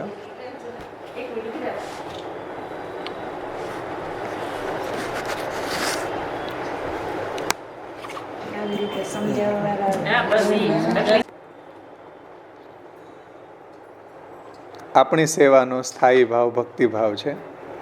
સ્થાયી ભાવના એક્સપ્રેશનને અનુભાવ કહેવામાં આવે છે. આપણા હૃદયમાં કોઈ ફિલિંગ કે ભાવ હોય તો આપણી આંખમાં પ્રગટ થાય છે. કોઈના માટે સ્નેહ હોય તો આંખ અને મોઢા ઉપર દેખાશે. કોઈક પ્રત્યે ભય હશે તો ભય આપણા મોઢા ઉપર દેખાશે. કોઈકના માટે વિસ્મયના ભાવ હશે તો એ આંખમાં દેખાશે. તેને અનુભાવ કહેવાય. થાય ને, નવી સાડી પહેરીને આવ્યો, તમારી આંખો ઉપર આમ આમ થઈ જાય, એ શું અનુભાવ? કે વાહ, એ અનુભાવ પ્રગટ થાય ને.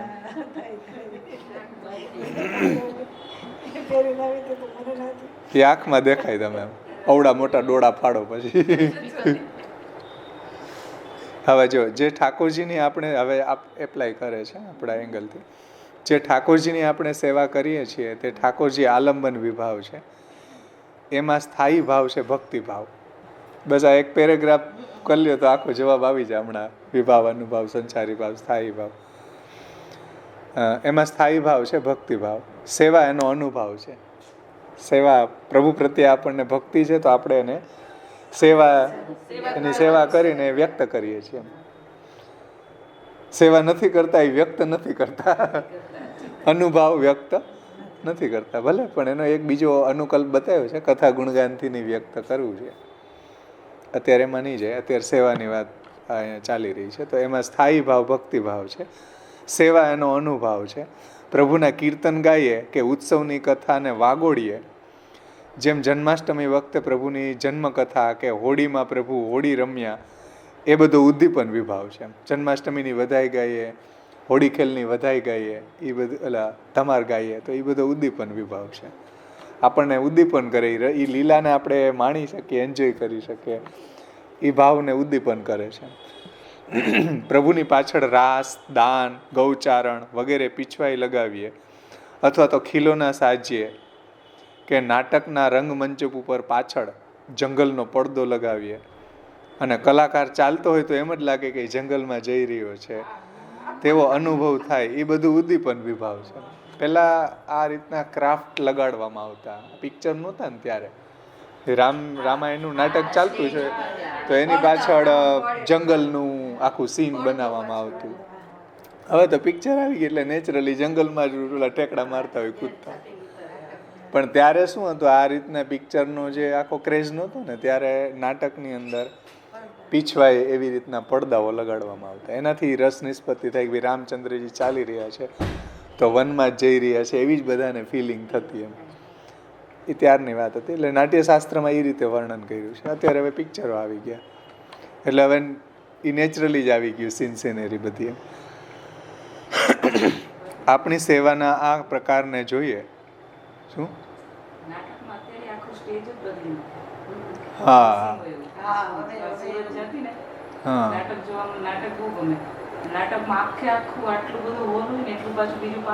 લગ્ન મંડપ વાળા નથી પાછળ ઓલી એના ઓલા પડદાઓ લગાડે છે.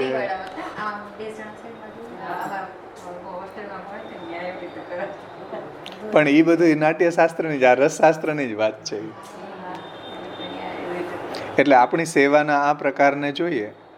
કોઈકે એવું કહ્યું કે પુષ્ટિ માર્ગની સાધના પ્રણાલી કોઈકે એવું કીધું કે પુષ્ટિ માર્ગની સાધના પ્રણાલીમાં આધ્યાત્મિકતા ઓછી છે, નાટકી વધારે છે. બહુ મસ્ત આ વાત સમજાવી કે ભાઈ આધ્યાત્મિકતા ઓછી છે, નાટકીયતા વધારે છે એમાં. આ બધી આવું નિરૂપણ મને ખૂંચ્યું હતું. પણ મેં જેમ્સ ડી રેડિંગ્ટન, બાવાનો ફ્રેન્ડ છે, પાદરી છે, બહુ વિદ્વાન છે, સારો માણો. આખું સુબોધનીજીનું ટ્રાન્સલેશન ઇંગ્લિશમાં કર્યું જેમ્સ રેડિંગ્ટને. અને અમારું આજે હા, અને અમારું હમણાં એક સેમિનાર જ્યારે હતી ને, કઈ હતી સાધના પ્રણાલી, કોઈ હતી સાધના પ્રણાલી નહીં, એમાં રેડિંગ્ટનનું પેપર છે. હા, ડી જેમ્સ રેડિંગ્ટન, બહુ સારો વિદ્વાન છે. નહીં, એ તો આને છે ચૈતન્યવાળાના છે. એ આ કોણ ના ભલા, એટલે આવું કોઈ કીધું બાવાને કે પુષ્ટિ માર્ગની સાધના પ્રણાલીની અંદર આધ્યાત્મિકતા ઓછી છે, નાટકીયતા વધારે છે. તો આવું નિરૂપણ બાવા એમ કે મને ખૂંચ્યું એમ, એટલે ગમ્યું નહીં. તો પણ એના જે ફ્રેન્ડ હતા જેમ્સ ડી રેડિંગ્ટન, જે હાર્વર્ડ યુનિવર્સિટીના પ્રોફેસર છે. હે, હાર્વર્ડ શબ્દ છે આમાં. એના પર બહુ સારો વિદ્વાન છે, અને આખું ઇંગ્લિશનું ટ્રાન્સલેશન એટલે સુબોધનીજીનું ઇંગ્લિશમાં ટ્રાન્સલેશન કર્યું. કોઈ કરે? આપણા ધર્મ સંપ્રદાયવાળા ન કરાય. ક્રિશ્ચાલિટીનું એ વ્યક્તિને મહાપ્રભુજી પ્રત્યે એટલો અહોભાવ છે કે એને આખું સુબોધનીજી એટલે કેટલા વોલ્યુમ છે, દસમ સ્કંદના ખાલી 12 કેમ વોલ્યુમ છે, આટલા જાડા. એનું ટ્રાન્સલેશન કરવું એટલે ઇંગ્લિશમાં બાબા બોલતા જાય ને ઓલો કરતો જાય. આવું નિરૂપણ મને ખૂચ્યું. એટલે જેમ્સ ડી રેડિંગ્ટન જે હાર્વર્ડ યુનિવર્સિટીના પ્રોફેસર છે, જેઓ મારી પાસેથી ષોડશ ગ્રંથ ભણવા 3 વર્ષ રહ્યા હતા. ક્રિશ્ચનનો પાદરી બાવા પાસેથી ષોડશ ગ્રંથ ભણ્યો, જે વૈષ્ણવ નથી ભણતા. આ જેમ્સ રેડિંગ્ટન ષોડશ ગ્રંથ ભણ્યો, જે 3 વર્ષ રહ્યા હતા. મુંબઈ યુનિવર્સિટીમાંથી પીએચડી અને હાર્વર્ડથી સુબોધનીજી ઉપર પીએચડી કરી. મુંબઈ યુનિવર્સિટીમાંથી પીએચડી અને હાર્વર્ડથી સુબોધનીજી ઉપર પીએચડી કરી, જે ક્રિશ્ચન છે, આપણો વૈષ્ણવ નથી. તેમણે એક સરસ વાત મને કહી, એનાથી બાવા કે મને આ સમાધાન થયું. પહેલાં તો કે આ મને વાત ખૂંચી એમ. શું વાત?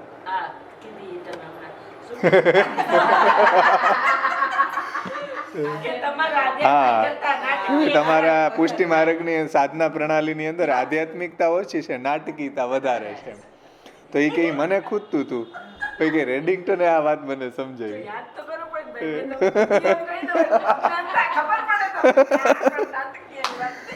તો તેમણે એક સરસ વાત મને કરી કે કયો ધર્મ એવો છે કે જેની સાધના પ્રણાલીમાં ડ્રામા નથી. બધાની અંદર આવો ડ્રામા, નાટકીયતા છે. કોઈ બી ધર્મ સંપ્રદાય લ્યો તમે, બધા ધર્મ સંપ્રદાયમાં છે આ વાત. જેમ ક્રિશ્ચનોની અંદર યુકેરિસ્ટ નિયમ છે, જેમાં ચર્ચના અલ્ટાર ઉપર બ્રેડ અને દારૂ મૂકવામાં આવે છે, અને એમાં ભાવના કરવામાં આવે છે કે દારૂ છે એ ક્રાઇસ્ટનું બ્લડ છે, અને બ્રેડ છે એ ક્રાઇસ્ટનું માંસ છે. જો આવીને ડ્રામા પાછળ ન્યાય છે. આપણે જેમ ભાવના છે, સામગ્રીની ભાવના છે, સિંહાસનની ભાવના છે, જગાડવાની કોઈ ભાવના છે, બધી આપણે ત્યાં ડ્રામા છે ને, ન્યાય છે. કોઈ બી ધર્મ સંપ્રદાય તમે લ્યો, બધી જગ્યાએ આ જ વાત છે. એ તો ક્રિશ્ચનનું ઉદાહરણ આપ્યું કે ભાઈ એની અંદર દારૂ છે એ ક્રાઇસ્ટનું બ્લડ છે, અને બ્રેડ છે એનું માંસ છે. દરેક ક્રિશ્ચને વર્ષમાં એક વખત આ રિચ્યુઅલ કરવાની હોય છે, ધાર્મિક વિધિ. રિચ્યુઅલ આવી ધાર્મિક વિધિ લોકોએ કરવાની હોય છે. એમાં ક્રાઇસ્ટનો આશય એ છે કે હું તમારું જીવન છું, જેવી રીતના બ્રેડ. આ ડ્રામામાં ક્રાઇસ્ટે પોતે કર્યો, અને આ ડ્રામા કેથોલિક ક્રિશ્ચનો માટે નિયમ છે. એટલે કે દરેક ધર્મમાં ડ્રામા તો હોય જ છે. એવું નથી પુષ્ટિ માર્ગમાં હોય, દરેક કોઈ બી ધર્મ સંપ્રદાય ઉઠાવો એમાં એ ડ્રામા હોય જ છે. અહીં ડ્રામા અને રિચ્યુઅલનો ડિફરન્સ સમજવો જરૂરી છે. એટલે ડ્રામા અને રિચ્યુઅલ એટલે કોઈ ધાર્મિક વિધિ અને ડ્રામા, આ બેયનો ડિફરન્સ છે. શું એ સમજાવે છે કે અહીં ડ્રામા અને રિચ્યુઅલનો ડિફરન્સ સમજવો જરૂરી છે. ડ્રામા છે એ બીજા માટે કરતા હોઈએ છીએ, અને રિચ્યુઅલ છે એ ભગવાન સાથેના આધ્યાત્મિક સંબંધને દ્રઢ કરવા માટે હોય છે. ડ્રામા જે નાટકમાં બીજાને બતાડવા માટે હોય છે, અને રિચ્યુઅલ છે એ આપણા ઠાકોરજીની સાથે આપણો અનુભવને પ્રગટ કરવા માટે હોય છે. રિચ્યુઅલ ભગવાન સાથેના આધ્યાત્મિક સંબંધને દ્રઢ કરવા માટે હોય છે. હોય ને, આપણે ત્યાં ઠાકોરજીને બધી આ લીલા ભાવના કરીએ, સ્વરૂપ ભાવના કરીએ, કીર્તનોથી ભાવના કરીએ. એ શું છે? આપણો ઠાકોરજીમાં ઉદ્દીપન વિભાવ પ્રગટ થાય છે ને, એમાં ઉદ્દીપન થાય છે આપણી ભક્તિ. એમ આવી રીતના જ્યારે તમે સેવાને બીજાને દેખાડવા માટે કરો તો ત્યારે એ ડ્રામા છે, પણ જ્યારે આપણે આપણા ઠાકોરજી સાથે કરીએ ત્યારે એ રિચ્યુઅલ છે. જો આમ દેખાવમાં એક જ લાગે, પણ હકીકતમાં ઠાકોરજી હારે આપણે જ્યારે કરીએ ત્યારે એ રિચ્યુઅલ છે, અને આ હવેલીવાળા જે કરે ને એ ડ્રામા છે. આપણે ઘરમાં કરીએ ને એ રિચ્યુઅલ છે. એ ધાર્મિક. બોલો.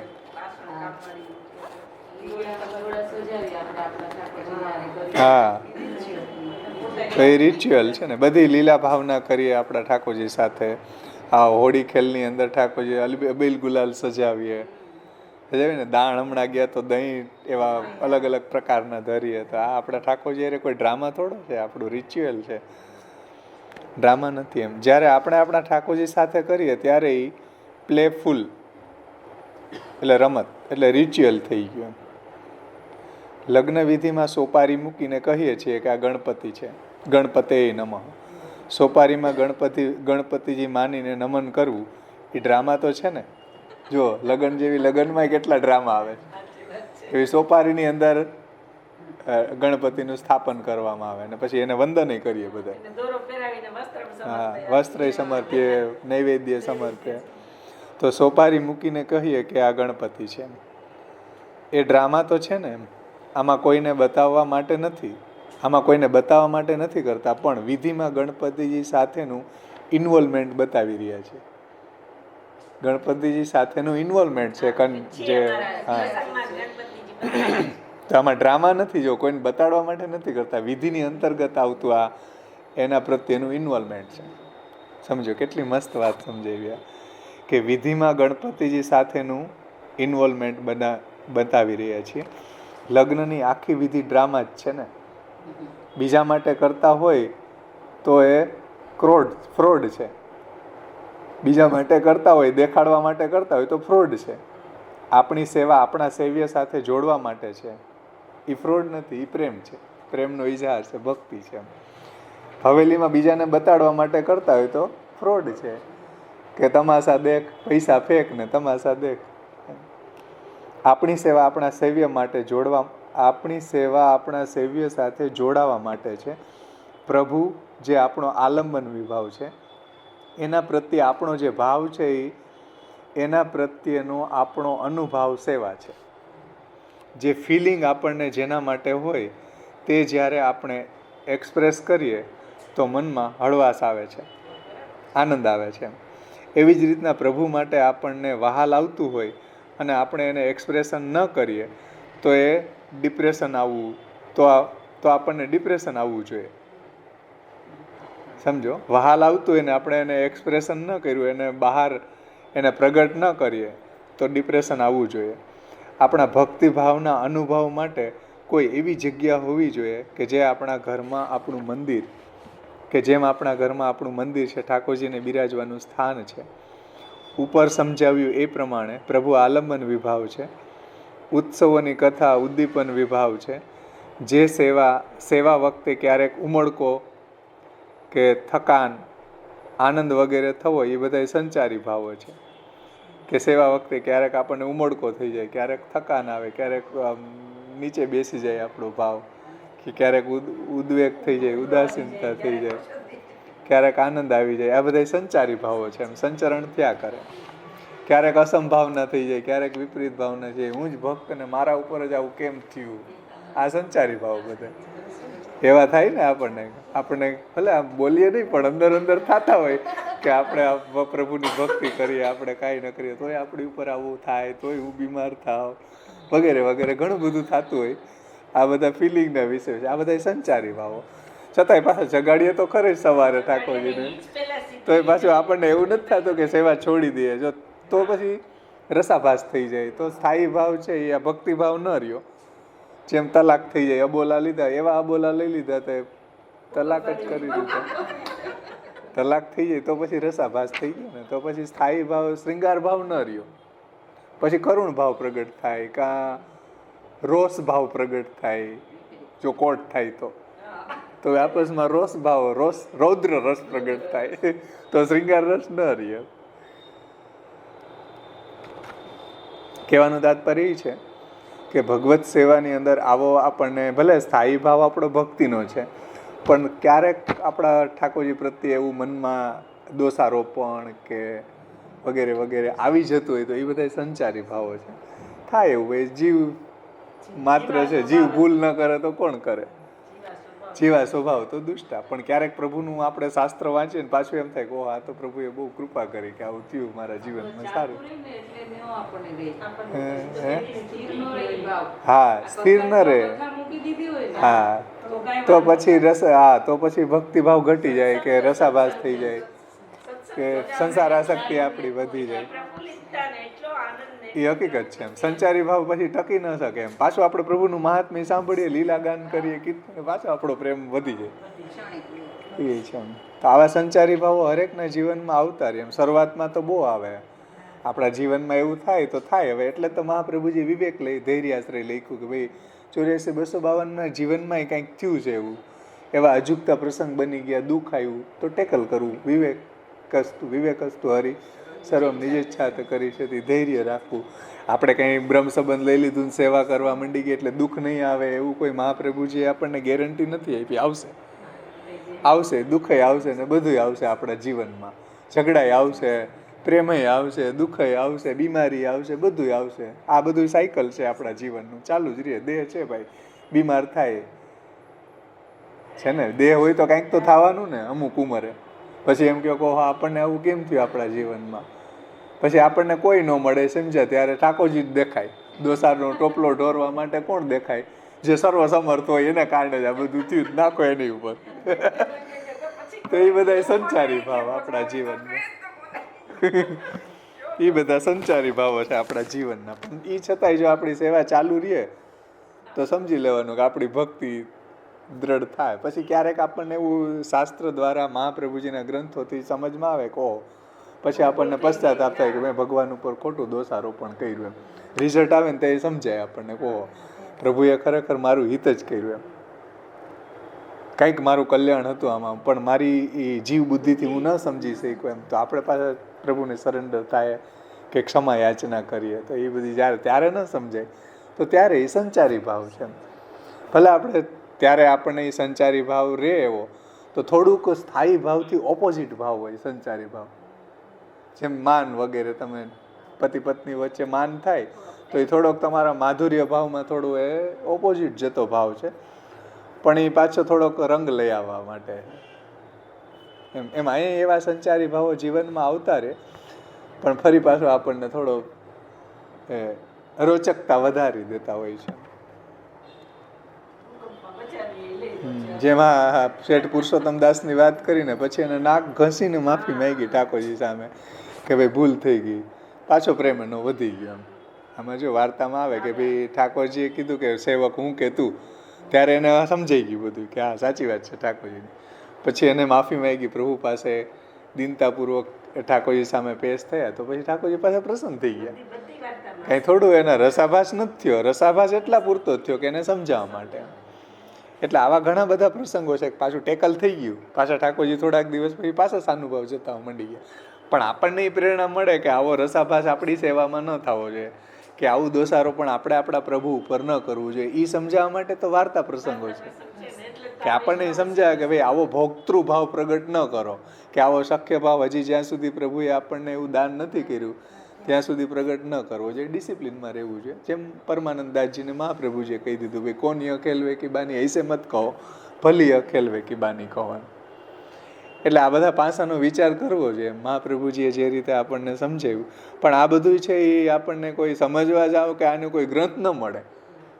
આનો કોઈ ગ્રંથ ન મળે. આ બધું મહાપ્રભુજીના હૃદય સુધી વલ્લભ હાર્દવિત થાય. 16 ગ્રંથો સમજીએ તો એની મેળે મહાપ્રભુજી સમજાવે કૃપા કરીને, તો સમજાય. બાકી કઠિન છે આ બધી વસ્તુઓ સમજવી. એટલે અહીંયા કહી રહ્યા છે કે ઉપર કહ્યું સમજાવ્યું એ પ્રમાણે પ્રભુ આલંબન વિભાવ છે, ઉત્સવની કથા ઉદ્દીપન વિભાવ છે. એટલે જે કંઈ બી કીર્તનો ગાઈએ કે જે બી પીછવાઈઓ સજાવીએ, ખીલોના સજાવી દઈએ, બગીચા આવે તો કેમ કુંડાઓ સજાવી દઈએ વૃક્ષોના કે ભાઈ આ બગીચો છે. હમણાં ઉષ્ણકાલ આવે તો પરાંત રાખી દે કે આ યમુનાજી છે, એમાં ખીલોના સજાવી દે. તો આ બધું શું છે? ઉદ્દીપન છે. એમ આ રીતે આપણે આપણો અનુભવ સેવાના રૂપમાં આપણે પ્રગટ કરીએ છીએ ત્યારે એ અનુભવ છે. સેવાની મહત્તા આપણે રસશાસ્ત્રની દ્રષ્ટિથી અને આધ્યાત્મિક દ્રષ્ટિથી જોઈ. આ સેવાની મહત્તા આપણે રસશાસ્ત્રની દ્રષ્ટિથી અને આધ્યાત્મિક દ્રષ્ટિથી જોઈ. 16 ગ્રંથમાં યમનાષ્ટકથી સેવાફલ સુધીમાં બધા ગ્રંથોનો મુખ્ય ભાવ સેવા ઉપર જ છે. યમનાષ્ટકથી લઈને સેવાફલ સુધીની અંદર મુખ્ય જે વિષય વર્ણિત થયો એ સેવા, મુખ્ય ભાર સેવા ઉપર જ છે. યમનાષ્ટકમાં શ્રી મહાપ્રભુજી આજ્ઞા કરે છે, મમાસ્તુ તવ સન્નિધો તનુ નવત્વ મેં તાવતા ન દુર્લભ તમારતી ભવતી વૈ મુકુંદય રતી. તો યમનાષ્ટકમાં જુઓ, હે શ્રી યમુનાજી, તમારી સન્નિધિમાં કૃષ્ણ પ્રત્યેની મારી રતિ એટલી વધે કે મને તનુ નવત્વ પ્રાપ્ત થઈ જાય. તો વાત સેવાની જાય ને, તનુ નવત્વ એ સેવા માટે છે કે ભાઈ એવો દેહ તનુ નવત્વ મને પ્રાપ્ત થાય કે હું આપની સેવા કરી શકું સારી રીતે. એમ તો તનુ નવત્વ એટલે રિન્યુઅલ ઓફ બોડી. હા, રિન્યુઅલ ઓફ બોડી, તનુ નવત્વ. હા, રિન્યુઅલ ઓફ બોડી એટલે તનુ નવત્વ. આ દેહની અંદર જ એવું કોઈ રિન્યુઅલ. એમ જેમ મોબાઈલમાં સિમ કાર્ડને રિચાર્જ કરાવીએ તેમ, જે મોબાઈલમાં સિમ કાર્ડ નાખો ને મોબાઈલ ચાલુ થઈ જાય, એમાં બોડીમાં એવું રિન્યુઅલ આવી જાય કે આપણે પ્રભુની સેવામાં શરીર છે એનો એવી સ્ફૂર્તિ કે એવું અલૌકિકત્વ એમાં સંપાદન થઈ જાય કે પછી મુકુંદ ભગવાનમાં રતિ છે એ દુર્લભ ન રહી. એમ રિચાર્જ એટલા માટે થાય છે કે તારી સેવા નભે. રિચાર્જ એટલા માટે થાય યમુનાજી કરી દે આપણને, આપણી સેવા નભી શકે સારી રીતે. એમ મારા ભાવ ક્રિયા અને જ્ઞાનથી સેવા, મારા ભાવ ક્રિયા અને જ્ઞાનથી હું સેવા કરી શકું. જો ત્રણેયની વાત આવી, ક્રિયાથી ઇન્દ્રિયો આવી, જ્ઞાનથી આપણી બુદ્ધિ આવી અને ભાવથી આપણું હૃદય આવ્યું. ત્રણેય રીતે, કાયા વાણી મન હૃદયથી. એમ તો મારા ભાવ ક્રિયા અને જ્ઞાનથી સેવા કરી શકું. આ સેવાની શરૂઆત યમનાષ્ટકમાં આવી છે અને સેવાફલમાં કહે છે કે યાદૃશી સેવના પ્રોક્તા તત્સિદ્ધો ફલમ ઉચ્યતે અલૌકિકસ્ય દાનેહિ ચાદ્ય સિદ્ધ્યન મનોરથ. એટલે કે યમનાષ્ટકથી સેવા ફલ સુધી જે રીતે સેવા કહેવામાં આવી છે તે સેવા સિદ્ધ થાય તો એનું ફલ અલૌકિક સામર્થ્ય પ્રાપ્ત થાય, જે યમનાષ્ટકમાં આવે તનુ નવત્વ. આખા 16 ગ્રંથમાં જે સેવા એટલે યમનાષ્ટક મંગલાચરણ છે આપણું, કે યમનાષ્ટકમાં જો યમુનાજી એવી કૃપા કરે તો મુકુંદ રતિ વર્ધની, આપણને મુકુંદમાં રતિ વર્ધન થાય એવું તનુ નવત્વ આવે. કે સ્મરશ્રમ જલાણુભી સકલ ગાત્ર જય સંગમ, એમાં કીધું ને કે જે ઠાકોરજીનું ને વ્રજભક્તોનું સ્મરશ્રમ જલાણુથી હું એ સ્નાન કરું તો મારો દેહ પણ એવો સેવા લાયક અલૌકિક બની જાય, એમ ભગવત સેવા લાયક. એમ તો યમનાષ્ટક છે ને એ આપણા માટે મંગલાચરણ છે.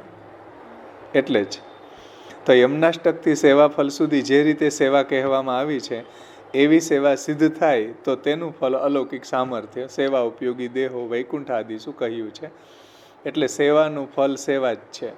એવો અલૌકિક દેહ મળીને કરવાની સેવા જ છે. પાછી જેમ રમતનું ફલ રમતનો આનંદ જ છે, જેમ રમતનું ફલ શું કરવાનું, એમ સેવાનું ફલ તો સેવાનો આનંદ જ છે. જેમ રમતનું ફલ રમતનો આનંદ છે. રમત રમીને કાંઈ મેળવવાનું નથી. પહેલાં જે રમતા અમે ક્રિકેટને એનો ક્લાઇમેક્સ આનંદ જ હતો રમતનો. હવે આ બધી સટ્ટા લાગે ને રમતના આનંદને ખોરવી નાખ્યો કે એમાંય જુગાર ઘુસાડી દીધો, એમાંય પાછા દ્રવ્ય ઘૂસી ગયું, એટલે રમતનો આનંદ નીકળી ગયો. જુઓ, બધા જોવાવાળા શંકાની દ્રષ્ટિથી જોતી કે આ પૈસા ખાઈ ગયો છે એટલે આઉટ થઈ ગયો. લીલાનો ભાવ નથી કોઈને. જુઓ, પેલા લીલાનો ભાવ હતો. હા, કે ફિક્સરિયા છે આ બધાએ. હવે પહેલાં લીલાનો ભાવથી જોતા કે જો કેવો આનંદ આવતો અમને જોવાનો. હવે બધા ડાઉટથી જોવે બધા ખેલાડીઓને. જુઓ ટેસ્ટ મેચની અંદર ને આપણને લાગે કે રમતમાં જુગાર ઘૂસી ગયો, લીલામાં પાછું આ કામ ઘૂસી ગયો, ધંધો ઘૂસી ગયો. કોઈ એવી દ્રષ્ટિ લીલાની દ્રષ્ટિથી હવે નથી જોતા, પણ અમે રમતા તો લીલાની દ્રષ્ટિથી રમતા. એમ કોઈને નહીં જીતવા, કાંઈ નહીં, બસ મસ્તીથી રમતા ક્રિકેટ. એ લીલા હતી, એક આનંદ હતો. એટલે અહીં કહી રહ્યા છે કે રમતનું ફલ એ રમતનો આનંદ છે. સેવા કરવામાં આનંદ આવે તો અલૌકિક સામર્થ્ય, અને કંટાળો કે બોર થઈ જાય તો સેવા વ્યર્થ થઈ ગઈ. અલૌકિક સામર્થ્ય તો જીવિત વ્યક્તિનું ફલ છે. મરી ગયા પછી સેવા ઉપયોગી દેહ ને સેવા ઉપયોગી દેહ વૈકુંઠાદીશું. એ ફલ એટલે કે જ્યાં પણ જઈએ ત્યાં તારી સેવા ચાલુ રહે એટલા માટે છે. બાકી હકીકતમાં તો અહીં ભૂતલ ઉપર સેવા થવી એ જ ફલ છે. એમ એનાથી કંઈ મેળવવું નથી. સેવા કરી રહ્યા છે એ જ આનંદ છે, એ જ ફલરૂપ છે. એમ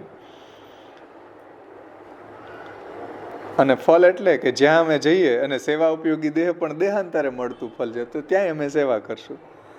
તો એ ફલ એટલે કે જ્યાં પણ જઈએ ત્યાં તારી સેવા ચાલુ રહે. ષોડશ ગ્રંથની શરૂઆતમાં અને અંતમાં પણ સેવા જ છે. જુઓ, ઉપક્રમો ઉપસંહારો, અભ્યાસો અપૂર્વતા ફલમ, અર્થવાદો ઉપપત્તિશ્ચ લિંગમ તાત્પર્ય નિર્ણય. એનાથી બધી જગ્યાએ ઉપક્રમમાં સેવા છે, ઉપસંહારમાં સેવા છે, અભ્યાસો એટલે વારંવાર જેનું વર્ણન આવી રહ્યું છે એ સેવાની જ વાત મહાપ્રભુજી કહેવા માંગે. અને કાંઈ બી બીજા બધા ગ્રંથો કરતા અહીંયા અપૂર્વતા બતાવી છે, ખાસિયત એ સેવાની જ છે. ઉપક્રમો ઉપસંહારો અભ્યાસો અપૂર્વતા ફલમ અને અર્થવાદ વારંવાર જેની પ્રશંસા કરવામાં આવી છે એ સેવા જ છે. અને ઉપપત્તિ જે વાતને તર્કથી સિદ્ધ કરવામાં આવી હોય છે શાસ્ત્રના પ્રમાણોથી, એ સેવાની જ સિદ્ધ કરી કે જો તય ઉપભુક્ત સ્રગ ગંધ વાસો અલંકાર ચર્ચિતા ઉચ્છિષ્ટ ભોજીનો દાસા તવ માયા જહે મહી પત્રમ પુષ્પમ ફલમ તોયમ યો મેં ભક્ત્યા પ્રયચ્છતે તદામ ભક્તિ પર રતમ અશ્નામી પ્રયતાત્મના ઉપપત્તિ આપીને સિદ્ધ કર્યું કે ભાઈ શાસ્ત્રે આ જ વાત કરે છે સેવાની, ભક્તિની. એ તો બધા ટીકાકારોએ ષોડશ ગ્રંથમાં સમજાવ્યું છે. ષોડશ ગ્રંથની શરૂઆતમાં અને અંતમાં પણ સેવા જ છે. વચ્ચેના 14 ગ્રંથો પણ સેવાની બાબતમાં જ કહી રહ્યા છે. અહીંયા ચેપ્ટર સંપન્ન થાય છે. રસશાસ્ત્રના એંગલથી આખું સમજાવ્યું. આવતા વખતે હવે આપણે સુબોધની જે શરૂઆત કરશું, પછી આપણને આ બાવાની લેંગ્વેજ મહાપ્રભુજીની કૃપાથી થોડીક સમજાશે. તો આશ્રયનું પદ બોલી સમાપન કર્યું.